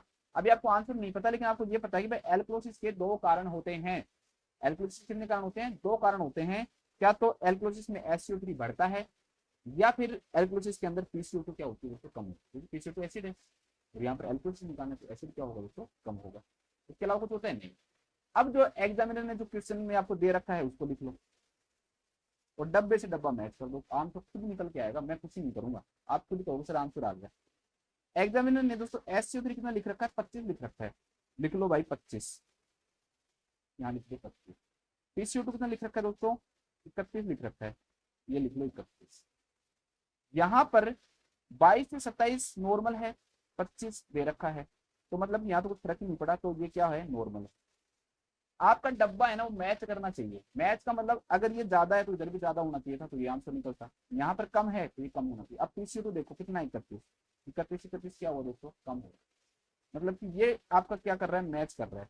आप चाहते थे कि यहाँ कम हो और यहाँ पर क्या मिल रहा है आपको, कम ही मिल रहा है। ठीक है, कम ही मिल रहा है। PCO2 किस चीज को दिखाता है, रेस्पिरेटरी को, और SCO3 किसको दिखाता है, मेटाबॉलिक को। ये वाला डब्बा तो मैच ही नहीं हुआ, क्योंकि ये तो वैसे भी क्या है दोस्तों, नॉर्मल है। तो मतलब ये वाला मैच हुआ। PCO2 किसको दिखा रहा है, रेस्पिरेटरी को। कम से कम हो रहा है, हाँ जी कम हो रहा है, हमारा मेथड काम कर गया। तो ये क्या हो गया दोस्तों, रेस्पिरेटरी एल्कोलिसिस। क्या हो गया, रेस्पिरेटरी एल्कोलिसिस हो गया। इस आंसर क्या हो जाएगा, रेस्पिरेटरी एल्कोलिसिस। अब दूसरी बात, भाई कंपनसेटेड है या नहीं। ठीक है, तो दोस्तों मैंने क्या समझाया था आपको, भाई कंपनसेटेड अगर है तो दूसरा आदमी के ऊपर फर्क पड़ेगा। लेकिन दूसरा तो आराम से बैठा है, वो तो कह रहा है मेरे को कुछ लेना देना नहीं है, मैं तो मेरा SCO3 कहीं नहीं गिराऊंगा, मैं तो बाइक करूंगा, उसको तो कुछ लेना देना नहीं है। तो ये क्या है, अनकम्पनसेटेड है। जरूरी नहीं कि एग्जाम में लिखा हुआ है कि भाई कंपनसेटेड अनकम्पनसेटेड है, लेकिन जब कुछ भी नहीं लिखा हुआ तो मतलब वो अनकम्पनसेटेड दे रखा है, मतलब सिंपल सी बात है। तो ये क्या हो गया दोस्तों, रेस्पिरेटरी एल्कोलिसिस हो गया। कौन से प्रकार का, अनकम्पनसेटेड टाइप। अनकम्पनसेटेड टाइप का क्या हो गया, रेस्पिरेटरी एल्कोलिसिस। चलो एक बार नेक्स्ट एक क्वेश्चन और देखते हैं, फिर आपको समझ में आ जाएगा। नेक्स्ट क्वेश्चन दे रखा है आपके सामने, पीएच दे रखी है 7.5, PCO2 दे रखी है 40 और SCO3 दे रखा है 34। कुछ मत करो, स्टेप बाय स्टेप चलो, बस उस स्टेप से मत भटकना। सबसे पहले क्या लिखोगे, पीएच कितनी लिखोगे, नॉर्मल कितनी दे रखी है, 7.35 से 7.45 ये दे रखी है। अब नॉर्मल पीएच दे रखी है, अब एग्जाम में जो दे रखा है वो लिख लो। एग्जाम के दे रखा है भाई 7.5, लो 7.5। क्या हुआ, 7.5 किसकी तरफ गया, एल्कोलिसिस की तरफ। तो पहली चीज हमें क्या पता लग गई दोस्तों, क्या है ये, एल्कोलिसिस। अब एल्कोलिसिस में कितने टाइप का है हो सकता है, वो एल्कोलिसिस में भी क्या चीजें होती हैं, दो चीजें होती हैं। एल्कोलिसिस दो कारण से होता है, दो ही कारण होते हैं एल्कोलिसिस के। क्या तो HCO3 का लेवल क्या होना चाहिए दोस्तों, इंक्रीज होना चाहिए, या फिर PCO2 का लेवल क्या होना चाहिए दोस्तों, कम होना चाहिए। यही तो दो कारण होते हैं, क्या तो PCO2 कम हो या SCO3 ज्यादा हो। HCO3 का नॉर्मल लेवल कितना होता है, 22 से 27, और PCO2 का नॉर्मल लेवल कितना होता है दोस्तों, 35 से 45। SCO3 इंक्रीज होना चाहिए या PCO2 क्या होना चाहिए, डिक्रीज होना चाहिए। लिख लो, SCO3 34 दे रखा है और PCO2 दे रखा है कितना दोस्तों, आपका 40। डब्बे से डब्बे मैच कराना है, यहाँ इंक्रीज है क्या, SCO3 इंक्रीज है, हाँ जी इंक्रीज है, 27 नॉर्मल तो 34 है। ये डब्बा क्या हो गया, हमारा मैच हो गया। ये डब्बा क्या हो गया दोस्तों, हमारा मैच। यहाँ पर देखो क्या ये, इसमें क्या है, PCO2 नॉर्मल है, इसको तो मैच होगा ही नहीं, क्यों, क्योंकि ये तो नॉर्मल दे रखा है। भाई नॉर्मल दे रखा है तो इसका मतलब क्या हुआ, पहले देखो ये SCO3 है, तो SCO3 किस चीज को इंडिकेट करता है, SCO3 किस चीज को इंडिकेट करता है, मेटाबॉलिक को। मेटाबॉलिक को। पीसीओ2 किसको करता है, रेस्पिरेटरी को, लेकिन इस पर तो कोई फर्क नहीं पड़ा, क्या पड़ा, मेटाबॉलिक। तो क्या आंसर हो जाएगा, मेटाबॉलिक, क्या हो जाएगा, मेटाबॉलिक एल्कोलिसिस हो जाएगा। लेकिन अब क्वेश्चन ये बनता है कि कंपनसेटेड या अनकंपनसेटेड है। ठीक है भाई, एक बात बताओ, पीसीओ2 के ऊपर कोई फर्क पड़ा क्या, पीसीओ2 तो अपनी मस्ती में मस्त है, तो 35 से 45 आना था और उसने 40 कर रखा है, वो तो मुझे कोई देना देना नहीं है, तुम जाओ वैसे अपनी भाड़ में। तो भाई भाड़ में जाओ, तो इसका कोई कंपनसेशन नहीं हो रखा, तो क्या हो जाएगा, अनकंपनसेटेड हो जाएगी ये मेटाबॉलिक। अनकंपनसेटेड क्या हो गया दोस्तों, मेटाबॉलिक एल्कोलिसिस यहाँ पर ये देखने को आपको मिला है। ठीक है, और क्वेश्चन करते हैं भाई, क्वेश्चन करेंगे तभी तो चीजें याद होंगी ना। आ जाओ, पीएच दे रखी है हमें 7.1, पीसीओ को 70 और एसिड के दे रखा है 24। आ जाओ, पीएच लिख लो सबसे पहले, पीएच, पीएच कितनी दे रखी है दोस्तों, 7.1। नॉर्मल पीएच लिख लो 7.35 से 7.45। भाई एसिडोसिस है या एल्कोलिसिस है, तो कहोगे सर एसिडोसिस है, एसिडो। अब आगे पहले लिख लो, एसिडोसिस है तो दो चीजें हैं दोस्तों आपके सामने, एक SCO3 है, एक क्या है, PCO2 है। तो एसिडोसिस होगा तो SCO3 बढ़ेगा या कम होगा, भाई SCO3 कम होगा, क्योंकि SCO3 बेस, ये तो दो ही तो चीजें याद करवानी है आपसे। और PCO2 एसिडोसिस है तो क्या होगा दोस्तों, बढ़ेगा, तो PCO2 बढ़ना चाहिए। देख लो, अब इसके बाद में, उसके अलावा HCO3 किसको इंडिकेट करता है, मेटाबॉलिक को, और PCO2 किसको इंडिकेट करता है, रेस्पिरेटरी। ठीक है, वो तो पता ही है आपको। अब आ जाओ, SCO3 का नॉर्मल लेवल 22 से 27, 22 से 27, और PCO2 का नॉर्मल लेवल 35 से 45। चलो आ जाओ, SCO3 दे रखा है 22 से 27, यहाँ पे कितना दे रखा है दोस्तों, 24, 24 दे रखा है, यहाँ कितना दे रखा है, 24 दे रखा है। PCO2 जो है 35 से 45 होना चाहिए, कितना दे रखा है, 70। भाई ये तो क्या है, नॉर्मल है, तो इसको तो कोई लेना देना है नहीं। यहाँ पर 70 है, ये भी बढ़ रहा है, ये भी बढ़ रहा है, दोनों चीजें क्या हो रही है, सेम आ रही है। मतलब डब्बे से डब्बे मैच होने का मतलब क्या कहना चाह रहा हूँ मैं, कि ऊपर वाला भी बढ़ा हुआ दिखाई देना चाहिए और नीचे वाला भी बढ़ा हुआ, इसमें कम है इसमें भी कम, ऐसे हमारे जो पहले से सोच रखा है वही चीज हमारे सामने आनी चाहिए। तो ये क्या हो रहा है दोस्तों, हो रहा है मैच। पीसीओ2 किसको इंडिकेट करता है, रेस्पिरेटरी को। आगे क्या दे रखा है, एसिडोसिस, कौन सी कंडीशन हो गई, रेस्पिरेटरी एसिडोसिस हो गई, रेस्पिरेटरी एसिडोसिस हो गई कंडीशन। कंपनसेटेड या अनकंपनसेटेड है, भाई सिंपल सी बात है दोस्तों, यहाँ पर अगर मान लो कि इसको कोई लेना ही देना नहीं, अपनी मस्ती में मस्त नॉर्मल, अनकंपनसेटेड रेस्पिरेटरी एसिडोसिस क्या हो जाएगी, अनकंपनसेटेड रेस्पिरेटरी एसिडोसिस हो जाएगी। तो मेरे को लग रहा है कि अब आपको ये चीज समझ में आ गई होगी, और कि मैं क्या समझाना चाह रहा हूँ, तो आपको क्या लग गया होगा, पता लग गया होगा। अब हम नेक्स्ट टाइप के क्वेश्चन पे थोड़ा सा बढ़ते हैं। नेक्स्ट जो क्वेश्चन दे रखा है आपको सामने, उसको समझ, थोड़ा सा तो बढ़े, कि पहले बात समझे, कम उसको थोड़ा आपको खुद को दिमाग लगाना है, उसमें वो नहीं देगा कि भाई कौन सी क्वेश्चन है ये, लेकिन आपको खुद को दिमाग लगाना है। सबसे पहले लिख लो पीएच, पीएच कितनी होती है, 7.35 से लेकर और 7.45। ठीक है, पीएच कितनी दे रखी है भाई, 7 दे रखी है। क्या कंडीशन है दोस्तों, एसिडोसिस है। एसिडोसिस के क्या दो रीजन हो सकते हैं, भाई एसिडोसिस के दो रीजन हो सकते हैं, एसिडोसिस के रीजन हो सकते हैं, दो रीजन हो सकते हैं। क्या तो HCO3 क्या होना चाहिए, कम होना चाहिए, क्योंकि ये बेस है, एल्कलाइन है, या फिर PCO2 क्या होनी चाहिए दोस्तों, इंक्रीज होनी चाहिए। SCO3 नॉर्मल 22 से 27 है, PCO2 नॉर्मल 35 से 45 है। लिख लो, SCO3 12 है, SCO3 कितना दे रखा है दोस्तों, 12 दे रखा है, और PCO2 कितना दे रखा है, 23 दे रखा है। PCO2 क्या दे रखा है, 23 दे रखा है। अब देखो भाई, SCO3 कम होना चाहिए, हाँ जी कम होना चाहिए, दो जी कम हो गया। PCO2 बढ़ना चाहिए, नहीं जी बढ़ नहीं रहा, कम हो रहा है। आंसर तो आपका निकल के आ गया। मैं कहता डब्बे से डब्बा मैच होना चाहिए, भाई एक डब्बा आपके पास ये है, एक डब्बा ये है, दोनों डब्बे मैच हो गए, मतलब आंसर तो ये है, इधर वाला तो मैच ही नहीं हो रहा ना, तो ये निकल के आ गया। आगे समझाऊंगा, पहले सुनो। कंडीशन कौन सी होगी, SCO3 किसको इंडिकेट करता है, मेटाबॉलिक को। PCO2 किसको इंडिकेट करता है, रेस्पिरेटरी को। कंडीशन तो निकल के आ गई दोस्तों, क्या है, मेटाबॉलिक एसिडोसिस है। कंडीशन तो पता लग गई कि क्या है, मेटाबॉलिक एसिडोसिस की कंडीशन है ये, मेटाबॉलिक एसिडोसिस की कंडीशन है ये। लेकिन दिक्कत कहाँ है, कंपनसेटेड है या नहीं, भाई कंपनसेटेड है या नहीं है, ये बहुत इंपॉर्टेंट है। तो भाई यहाँ पर ये चीज देखो, नॉर्मल है क्या नहीं, मतलब कि PCO2 ने कोशिश तो की थी, PCO2 ने क्या की थी दोस्तों, कोशिश की थी। कैसे कोशिश की होगी, थोड़ा सा कंसेप्ट वाइज समझो, कोशिश की होगी तो कैसे की होगी। भाई पर्सन को हुआ क्या, मेटाबॉलिक एसिडोसिस, मतलब SCO3 क्या हुआ होगा दोस्तों, कम हुआ होगा। ठीक है, SCO3 क्या हुआ होगा, कम हुआ होगा, मतलब कि क्या हुआ होगा दोस्तों, SCO3 कम हुआ होगा, मतलब एल्कलाइन कंडीशन बनी होगी। क्या बनी होगी दोस्तों, एल्कलाइन की कंडीशन बनी होगी या एसिडिक कंडीशन, बताओ। अरे सिंपल सी बात है भाई, एसिड कम होगा तो एल्कलाइन कंडीशन क्यों बनेगी, ठीक है, थोड़ा सुन के उठ जाया करो नींद में से, जगो, है ना। तो एसिड कम हुआ होगा दोस्तों, तो कौन सी कंडीशन बनी होगी, एसिडोसिस की कंडीशन बनी होगी। जब लिख नहीं रहा इधर देखो, एसिडोसिस की कंडीशन। अब आप एक बात बताओ, एसिडोसिस की अगर कंडीशन बनी है, ठीक है, एसिडोसिस की अगर कंडीशन बनी है दोस्तों, उसको आपको क्या करना है, ठीक करना है। कंडीशन बनी है एसिडोसिस की, और इसको आपको क्या करना है, ठीक करना है। तो एसिडोसिस की ठीक करने के लिए आपको क्या करना पड़ेगा, पीसीओ2 को बढ़ाओगे या कम करोगे। भाई पीसीओ2 को अगर बढ़ाओगे तो CO2 इज एसिड, तो CO2 बढ़ेगा तो और ज्यादा एसिडोसिस होगी। तो कंपनसेट करने के लिए CO2 क्या कहेगा, भाई मैं कम हो जाता हूँ। तो देखो यहाँ पर CO2 क्या हुआ था दोस्तों, कम हुआ है। CO2 क्या हुआ है, कम हुआ है। तो एक्चुअली में कंसेप्ट वाइज आपने समझा होगा कि किस प्रकार से कंपनसेशन करने की कोशिश की होगी, कि यहाँ पर एसिडोसिस की कंडीशन कम डेवलप हुई, तो उसको डेवलप करने के लिए पीसीओ2 ने कहा कि अगर मैं तो बढ़ूंगा ना, तो भाई अगर मैं बढ़ा तो और ज्यादा एसिडोसिस हो जाएगी, तो मैं क्या हो जाता हूँ, कम हो जाता हूँ। और ये क्या हो गया दोस्तों, कम हो गया।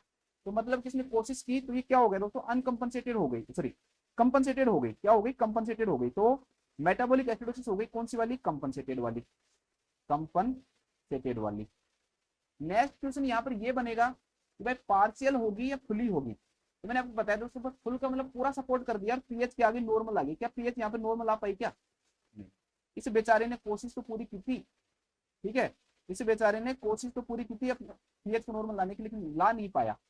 ला नहीं पाया का मतलब कोशिश की लेकिन क्या कर पाया, पूरी नहीं कर पाया, तो क्या कर पाया, पार्शियली कर पाया। तो ये कंडीशन कौन सी बनी दोस्तों, पार्शियली कंपनसेटेड मेटाबॉलिक एसिडोसिस की कंडीशन बनी है। पार्शियली कंपनसेटेड मेटाबॉलिक एसिडोसिस की कंडीशन है, पार्शियली कंपनसेटेड मेटाबॉलिक एसिडोसिस की क्या है ये कंडीशन, ठीक है। चलो एक क्वेश्चन और कर लेते हैं, फिर आपको और समझ में आ जाएगा। नेक्स्ट क्वेश्चन करते हैं। पीएच दे रखी है हमारे सामने 7.55, पीसीओ2 52 है, और एसओ3 क्या दे रखा है दोस्तों आपको 40 है। वही कंसेप्ट से मत भागो, ठीक, कैसा ही क्वेश्चन हो कंसेप्ट पे तो रहना ही है। पीएच जो है ना, वो है नॉर्मल 7.35 से 7.45। पीएच एग्जामिनर ने कितनी दी अपने को, 7.55 दी। तो पहली बात तो आपको समझ में आ गई कि भाई कंडीशन कौन सी है, एल्क्लोसिस की है, ये लॉजिक, कंडीशन डेवलप हो गई किसकी, एल्क्लोसिस की। अब आप अपने कंसेप्ट पे आओ। एल्क्लोसिस होगा तो दो कंडीशन होंगी, एल्क्लोसिस होगा तो कितनी कंडीशन होंगी दोस्तों, दो कंडीशन होंगी। तो कौन कौन सी दो कंडीशन होंगी, भाई SCO3 जो है उसका लेवल बढ़ेगा, और PCO2 है उसका लेवल क्या होना चाहिए दोस्तों, कम होना चाहिए, क्योंकि CO2 एसिड, SCO3 एल्कलाइन, बार बार बताया था। अब SCO3 बढ़ना चाहिए और PCO2 क्या होना चाहिए, तो दोस्तों कम होना चाहिए, और हमारा जिस डब्बा जो मैच करेगा वही हमारा आंसर होगा। अब देखो SCO3 कितना दे रखा है, नॉर्मल कितना है 22 से 27, और PCO2 नॉर्मल कितना दे रखा है 35 से 45। अब देखो SCO3 कितना है 22 से 27, यहाँ पर SCO3 कितना दे रखा है दोस्तों 40। तो मतलब कि SCO3 बढ़ गया, तो यहाँ पर SCO3 जो हमारा 40 दे रखा है वो क्या हुआ है, इंक्रीज हुआ है। पीसीओ2 क्या होना चाहिए दोस्तों, कम होना चाहिए। पीसीओ2 यहाँ पे 35 से 45 होना चाहिए, लेकिन 52 है मतलब बढ़ गया। तो डब्बा तो ये तो वाला तो मैच नहीं हो रहा, क्योंकि ये तो क्या हो रहा है कम, और ये क्या हो रहा है ज्यादा। तो मैच कौन सा डब्बा हो रहा है हमारा, ये वाला डब्बा मैच हो रहा है दोस्तों। इसमें ये दोनों क्या हो गए, मैच हो गए। तो आंसर निकालते हैं शुरू से। पहली बात तो क्या कंडीशन डेवलप हुई, एल्कोलोसिस की हुई।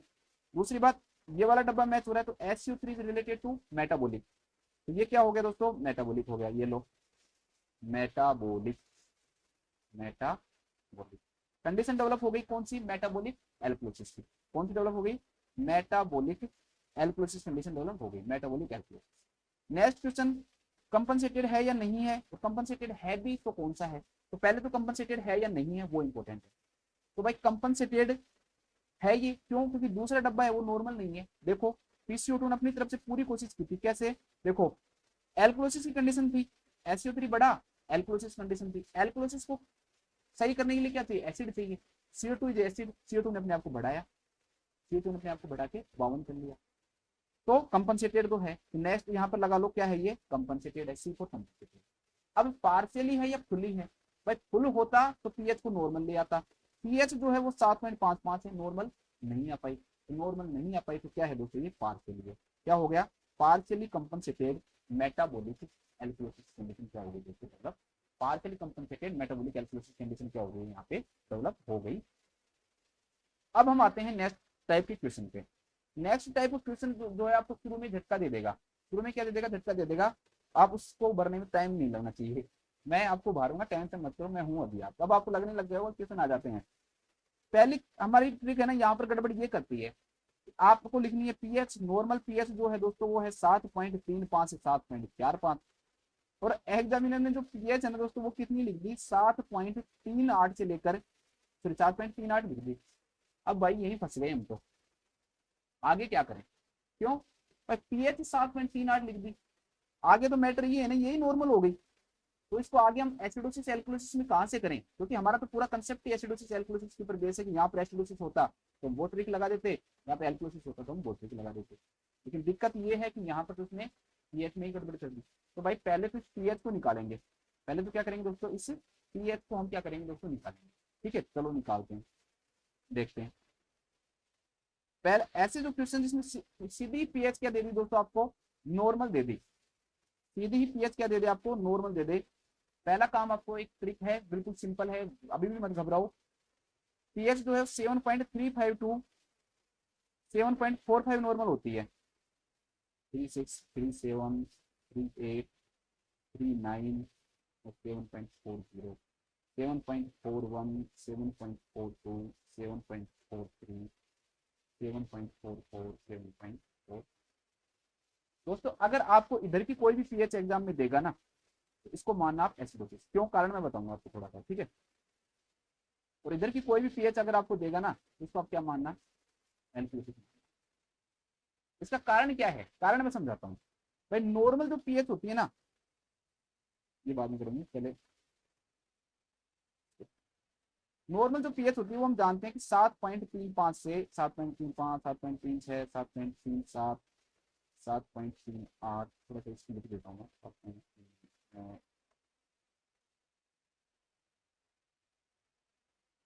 ठीक है, इतना कर देता हूँ, 7.4146, 7.35, 7.36, 7.36, 7.37,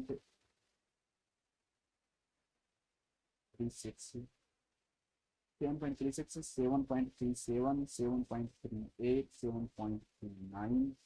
7.41, 7.42, 7.43, 7.44, 7.4।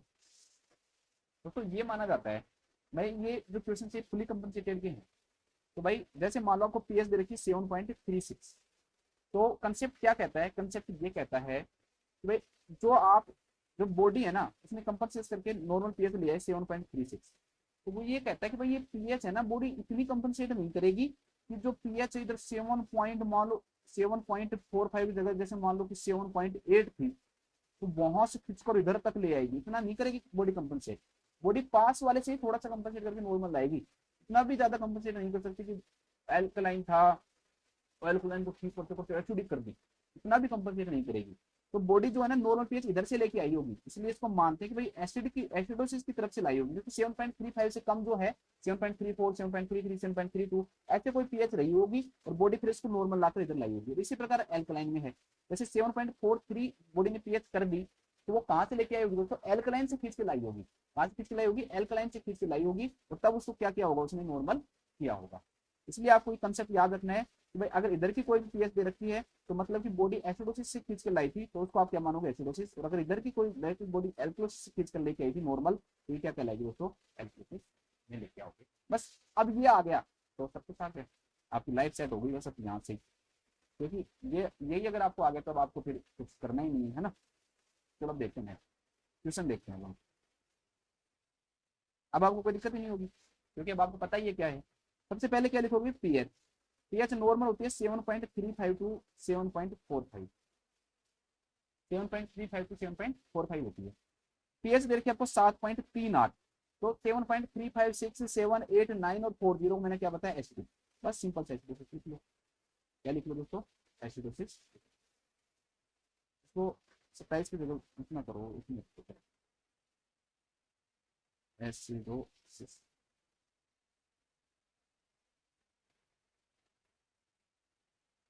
इसको ना 27 मत करो 1 मिनट को, इसको आपको ठीक करना पड़ेगा क्योंकि मैंने इसमें नॉर्मल लिखी है, किसी मैंने कितनी बनाई है, किसी मैंने करते ही और इसको ठीक करो आप। 19 कर रखा है ना, जब ये कम कर रखा है तो 29 कर दो एक बार, ठीक है 29 कर दो क्योंकि फिर नॉर्मल नहीं रहेगा ना, नॉर्मल रहेगा ना, इसको 29 कर। अब देखो,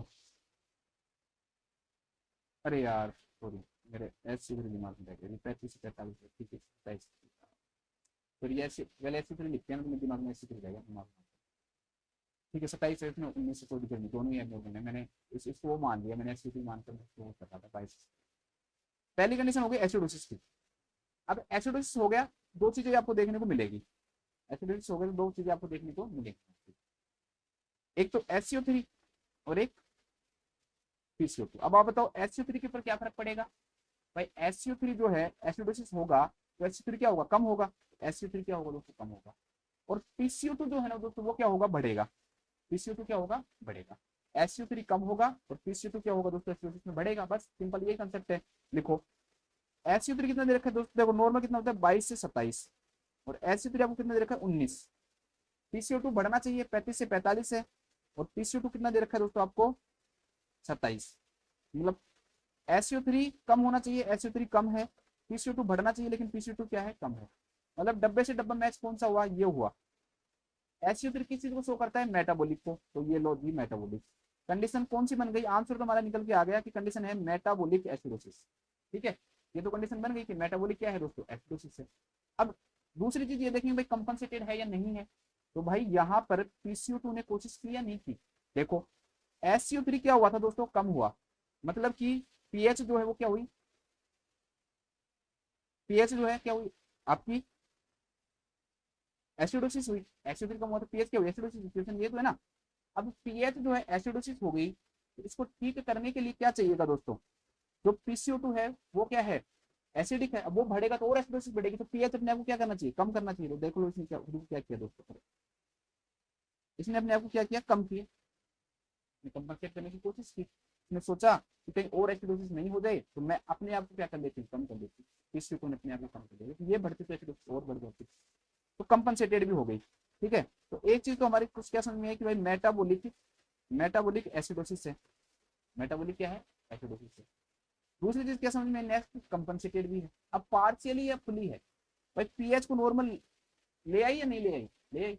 वैसे तो आपको शुरू में ही पता लग गया था कि पीएच नॉर्मल है, लेकिन फिर भी मतलब कंसेप्ट से चल रहे हैं, तो क्या हो गया दोस्तों, ये फुली कंपनसेटेड मेटाबोलिक एसिडोसिस है, क्या हो गया दोस्तों, फुली कंपनसेटेड मेटाबोलिक एसिडोसिस हो गया, ठीक है, फुली कंपनसेटेड क्या हो गया, मेटाबोलिक एसिडोसिस, ठीक है, समझ में आ गया होगा। अब नेक्स्ट क्वेश्चन देख लो एक और, फिर आपको मैं एग्जांपल्स जितने ज्यादा करोगे ना उतना ही आपको फायदा रहेगा, देखो सिंपल सी बात है, और तो कुछ है नहीं बात, सिंपल सी बात तो ये है कि जितनी ज्यादा एग्जांपल उतना ज्यादा फायदा। नेक्स्ट है दोस्तों, जो पीएच जो है ना वो दे रखी है हमको कितनी, देखो यार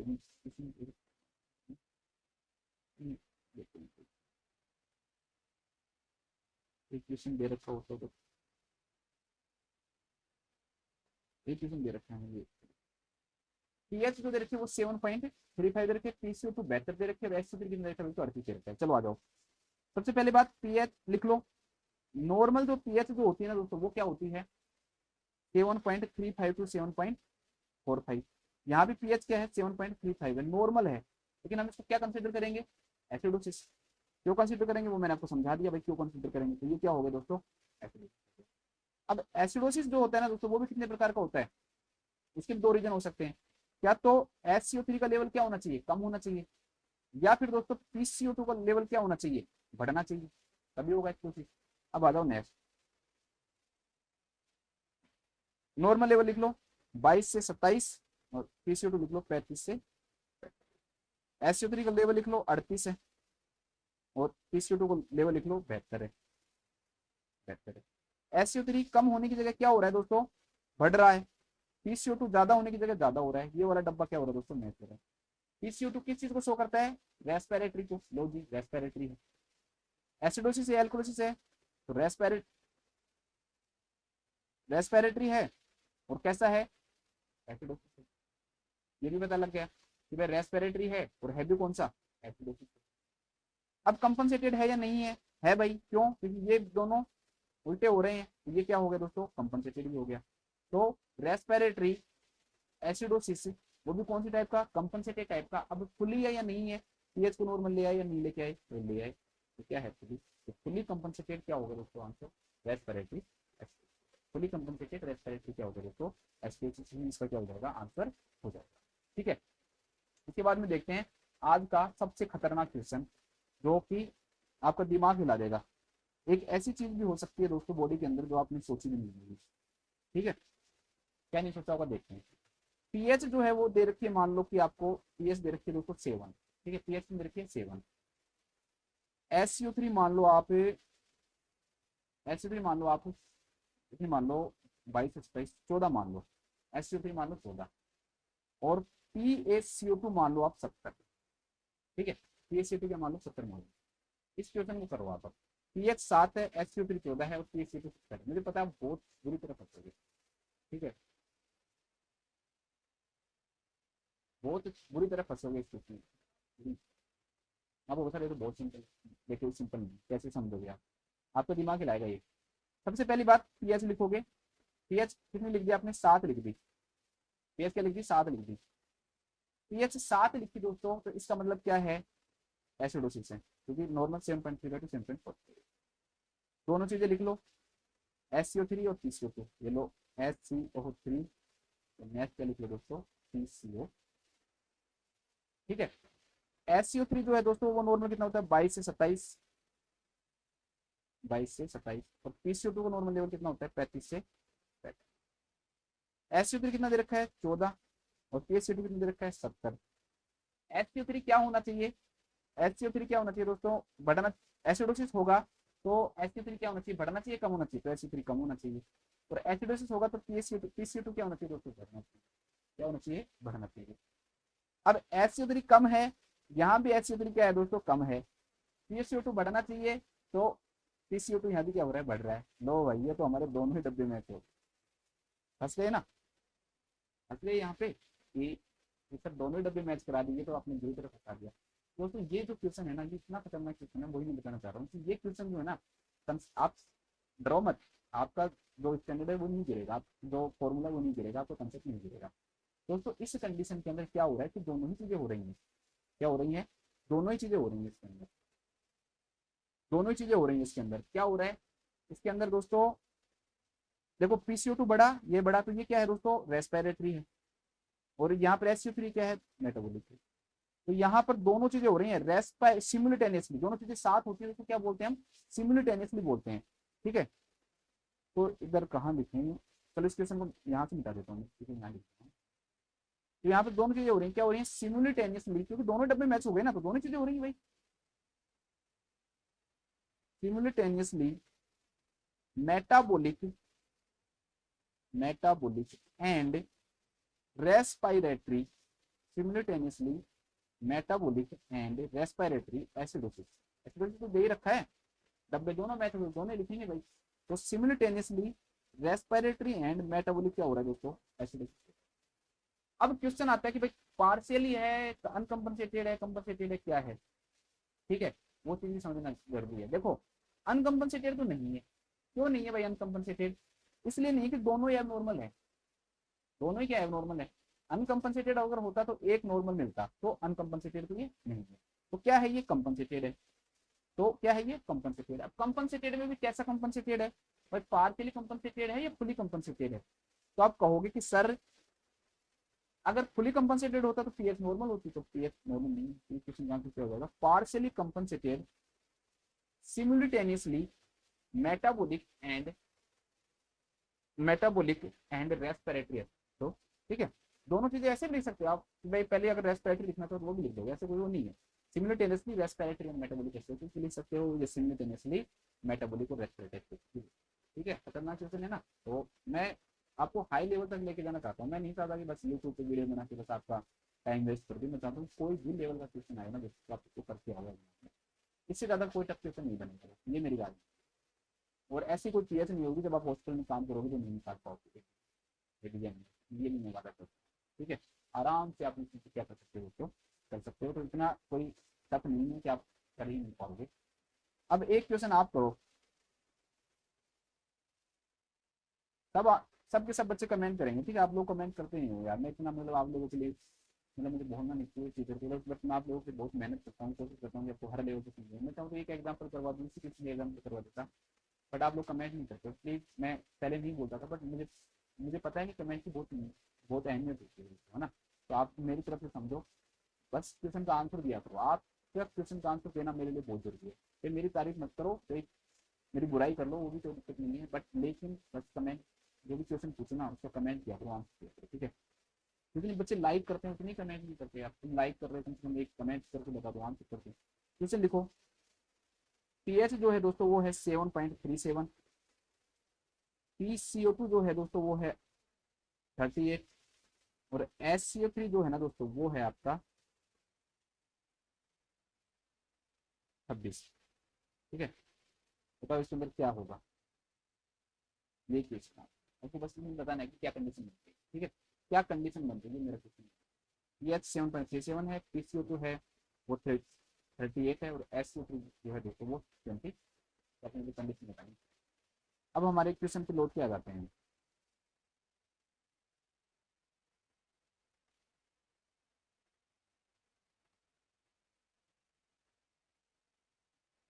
बहुत ऊपर चले गए। ये हमारा क्वेश्चन है, पीएच 7।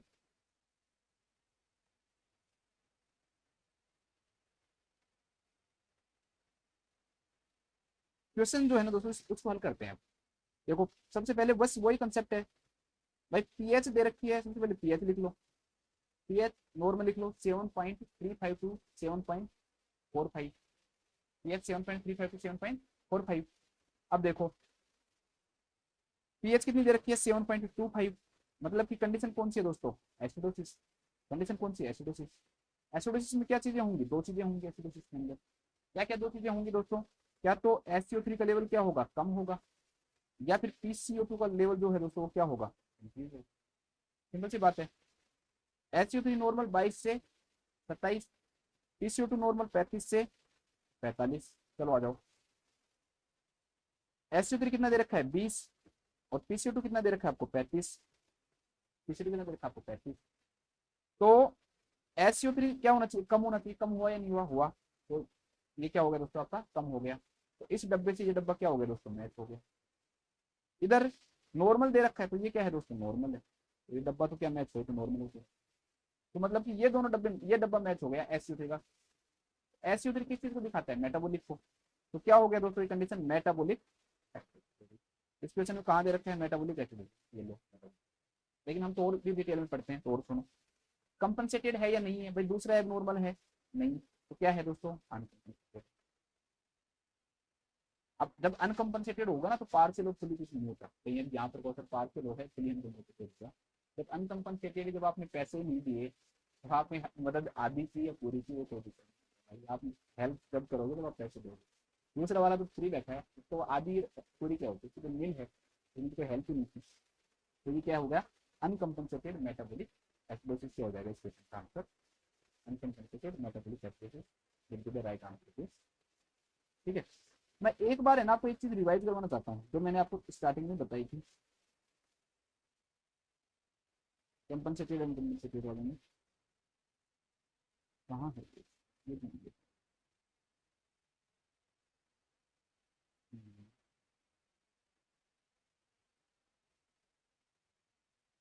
चलो मैं ये दोबारा बता ही देता हूँ यार, पता नहीं कहाँ पे है, मैं टाइम। अनकंपनसेटेड होगा तो क्या होगा, दोबारा से सुनो।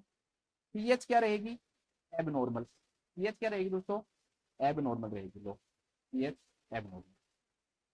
SCO3 और PCO2, इनमें से एक चीज क्या रहेगी, एबनॉर्मल।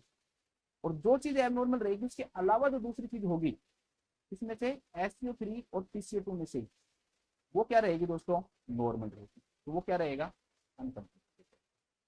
पार्शियली कंपनसेटेड में क्या होगा, पीएच एबनॉर्मल रहेगी, पीएच क्या रहेगी, एबनॉर्मल रहेगी। और दोनों ही एबनॉर्मल रहेंगे, SCO3 भी और PCO2 भी, दोनों के दोनों क्या रहेंगे दोस्तों, एबनॉर्मल। एब नॉर्मल लिखते हैं ना, एब फुली कंपनसेटेड में क्या होगा, पीएच नॉर्मल मिलेगी, पीएच क्या मिलेगी, नॉर्मल मिलेगी, और बाकी के जो दोनों है ना दोस्तों यहाँ भी क्या मिलेंगे, एब नॉर्मल, बाकी दोनों क्या मिलेंगे, एब नॉर्मल मिलेंगे। तो बस इसको थोड़ा सा याद रखना, तो कभी भी कंपनसेशन अनकंपनसेशन फुली कंपनसेशन की क्या होगा, नहीं होगा आपको दिक्कत, ठीक है। अब यार इसमें तो मैं इसका तो हिंदी तो वो क्या लिखूंगा आपके यहाँ, यार लिखना चाहता है लिख लो कि मेटाबॉलिक एसिडोसिस के अंदर पीएच कम होती है, ठीक है, पीएच लिख ही दो चलो। वैसे तो मुझे लगता नहीं इसका कोई फायदा है, पर फिर भी अगर आप लिखना चाहो देखो, metabolic metabolic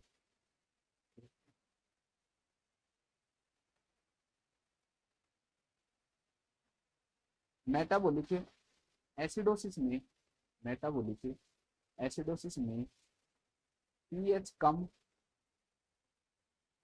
PCO2 normal and HCO3 कम देखने को मिलता है। तो इस क्वेश्चन के अकॉर्डिंग बता रहा हूँ मैं, ज्यादा यहाँ कंसेप्ट में तो लगाने लग जाना, कम देखने को मिलता है, ये देखने को देख सकते हैं,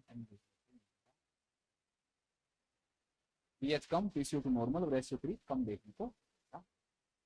चलो आ जाओ नेक्स्ट क्वेश्चन देखते हैं, कितनी देर की हो गई, थोड़ा सा और पढ़ते हैं, अब कंसेप्ट समझाने लग जाता हूँ तो क्लास। दोस्तों आपको ऐसा तो नहीं लगता ना, बस ये भी बताना आप मुझे कि यार सर क्वेश्चन कम करवाते हो आप, क्योंकि अब यार एक और बताओ, इस क्वेश्चन को मैं सिर्फ ये एक क्वेश्चन करवा देता तो आगे करवाते रहता, क्या फायदा जब तक आपके कंसेप्ट नहीं खुले दिमाग से। तो अब आपको मैंने एक क्वेश्चन नहीं करवाया, आपके दिमाग में ये सोचिए कितने सारे क्वेश्चन आप इससे कर सकते हैं, ठीक है।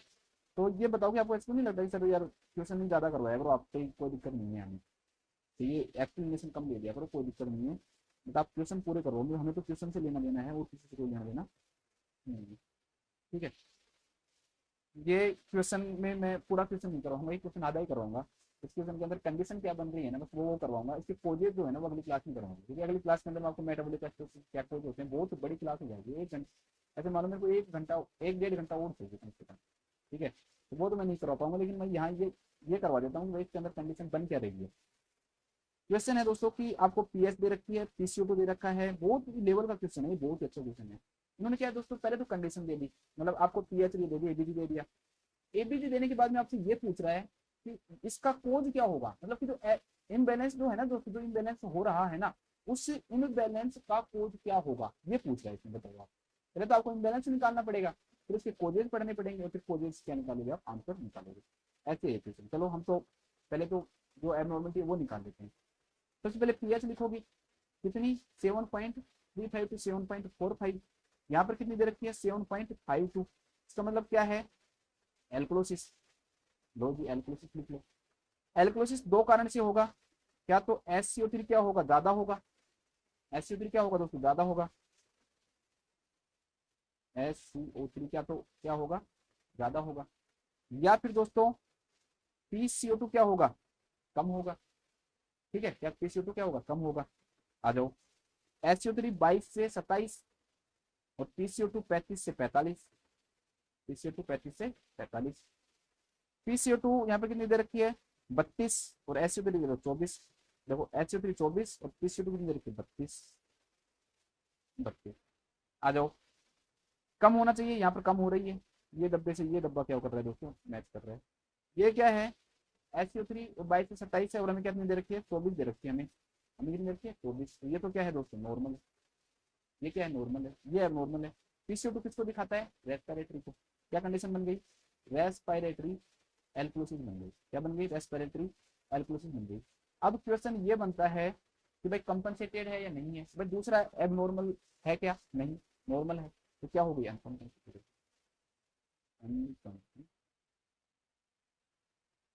ठीक है, अनकंपनसेटेड रेस्पिरेटरी एल्कोलिसिस। अब इस क्वेश्चन में ये पूछ रहा है कि भाई रेस्पिरेटरी जो एल्कोलिसिस है उसका अनकंपनसेटेड होने का कारण क्या है, रेस्पिरेटरी जो एल्कोलिसिस है उसका अनकंपनसेटेड होने का कारण क्या है, ठीक है, क्या कोज हो सकता है रेस्पिरेटरी एल्कोलिसिस का, रेस्पिरेटरी एल्कोलिसिस का क्या कारण है, रेस्पिरेटरी एल्कोलिसिस क्यों हो रहा है, एयर ऑब्स्ट्रक्शन के कारण हो रहा है, इनएडिक्वेट न्यूट्रिशन के कारण हो रहा है, प्रोलॉन्ग गैस्ट्रिक सक्शन के कारण हो रहा है, या एक्सेसिव मैकेनिकल वेंटिलेशन के कारण। सबके कॉलेज पढ़ाऊंगा, चारों के इतनी अच्छी ट्रिक से बताऊंगा दोस्तों, आपको सारे याद हो जाएंगे आप। ठीक है, सारी चीजें मैं आपको याद करवा दूंगा, तो घबराने की आपको बिल्कुल भी जरूरत नहीं है। ये क्लास ज़्यादा लंबी ना हो जाए, तो मैं लंबी क्लास भी दूंगा, ऐसा नहीं है। मैंने आपसे वादा किया है, बस थोड़ा सा मुझे टाइम मिल जाए, किसी हिसाब से मैं करूँगा। फिर भी मैं अभी कोशिश कर रहा हूँ कि कंटिन्यूटी आपकी मेंटेन रख पाऊँ। मेरी सबसे बड़ी चीज़ यही है कि मैं कंटिन्यूटी मेंटेन नहीं कर पाता हूँ। लेकिन जब आप लोगों के मैं कमेंट देखता हूँ, आप लोग बार बार कमेंट करते हो, सर क्लास नहीं आई, मुझे भी दिक्कत होता है। आप लोग, मुझे पता लग जाता है कि आप लोगों के कमेंट से कि मतलब मैं आप लोगों के साथ गलत कर रहा हूँ, ये मुझे पता लग जाता है। मैं आप लोगों के साथ गलत कर रहा हूँ कि मैंने आप लोगों से वादा किया है कि हम पढ़ेंगे, और फिर क्लास नहीं लेता, तो मुझे भी दिक्कत होता है। तो हम कोशिश करता हूँ, इसलिए मैं कंटिन्यू क्लास लेने की, कम से कम आपकी जो कंटिन्यूटी है वो मेंटेन रहे। तो इसी प्रकार से हम आगे भी पढ़ते रहेंगे, बिल्कुल कंसेप्ट के साथ हम क्लियर करेंगे। आप अपने जो क्वेश्चन है दोस्तों वो सोल्व करो। अब यहाँ से जाके आप प्रीवियस ईयर के जितने भी क्वेश्चन आज तक आए हैं उन सबसे भी पढ़ो। तभी अपना ध्यान रखो, खेल से भी रहो, थोड़ा थोड़ा सा माइंड फ्रेश रहता है ना, तो थोड़ा सा पढ़ने में भी मजा आता है। थोड़ा सा स्ट्रेस कम लेने की कोशिश करो, कहने से नहीं होता, मुझे पता है बच्चे के जो प्रॉब्लम से बेचारे के लिए कुछ चाहिए, तो फिर भी एक टीचर का धर्म है आपको मोटिवेट करना। तो थोड़ा सा घूम फिर लिया करो, अगर आसपास घूमने की जगह है, पार्क वार्क है, वहाँ घूमो। अगर गाँव में रहते हो तो गाँव में पूरा गाँव में पार्क होता है, खेत घूमो, अच्छा लगेगा। ठीक है, चिड़िया उड़िया की आवाज़ सुना करो, बादाम वादाम खाओ भिगो के बैठे बैठे। एक दिन से दिमाग नहीं आएगा कि आज बादाम खा ले, दिमाग आ जाएगा। कहते हैं सर मेमोरी पावर कैसे बढ़ाएं, सर एक दिन में आप आधा किलो बादाम खा लो, और एक आधा किलो बादाम खाने के कारण आपको पता लगे कि अगले दिन आपको वॉमिटिंग डायरिया हो गया। तो वो काम करते हैं, भीगे हुए बादाम काजू ये खाया करो। थोड़ा अगर थोड़ा सा अगर घर वाले मान जाए तो पैसे दे देते उसके लिए लाके, ठीक है। और डेली खाया करो, 5-7 डेली भिगो के खाओ। कंटिन्यू आप 2-3 महीने खाओगे ना तो फर्क पड़ता है थोड़ा। कहीं कहेंगे सर मैंने तो पता नहीं कितनी बोरी खत्म करती तो उसका नहीं पड़ा, तो इसका तो कोई मेरे पास सोल्यूशन नहीं है। बट बस ये है कि माइंड को ना फ्रेश रखा करो।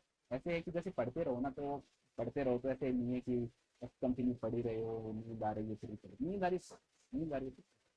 कोशिश करो भाई कम सो लो। जैसे मान लो नींद आ रही है सो जाओ, ऐसे नहीं कि आप सोते ही रहो मैं बात करूंगा अगली बार मेरे को मिले ही नहीं।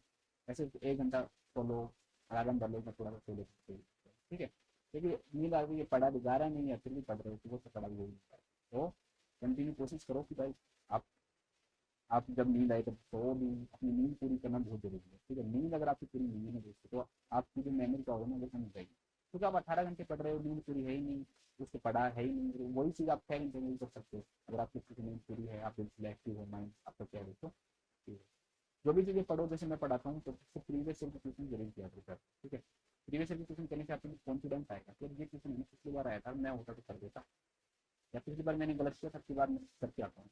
ठीक है, तो उससे कॉन्फिडेंस आता है। तो जो भी ट्यूशन करते हो ना, तो आप इनको किया करो आप। ठीक है, इनके प्रीवियस क्वेश्चन को सॉल्व किया करो और क्वेश्चन देखा करो। ठीक है, तो फिर से मिलते हैं आपसे अगली क्लास में, फिर से मुलाकात होगी।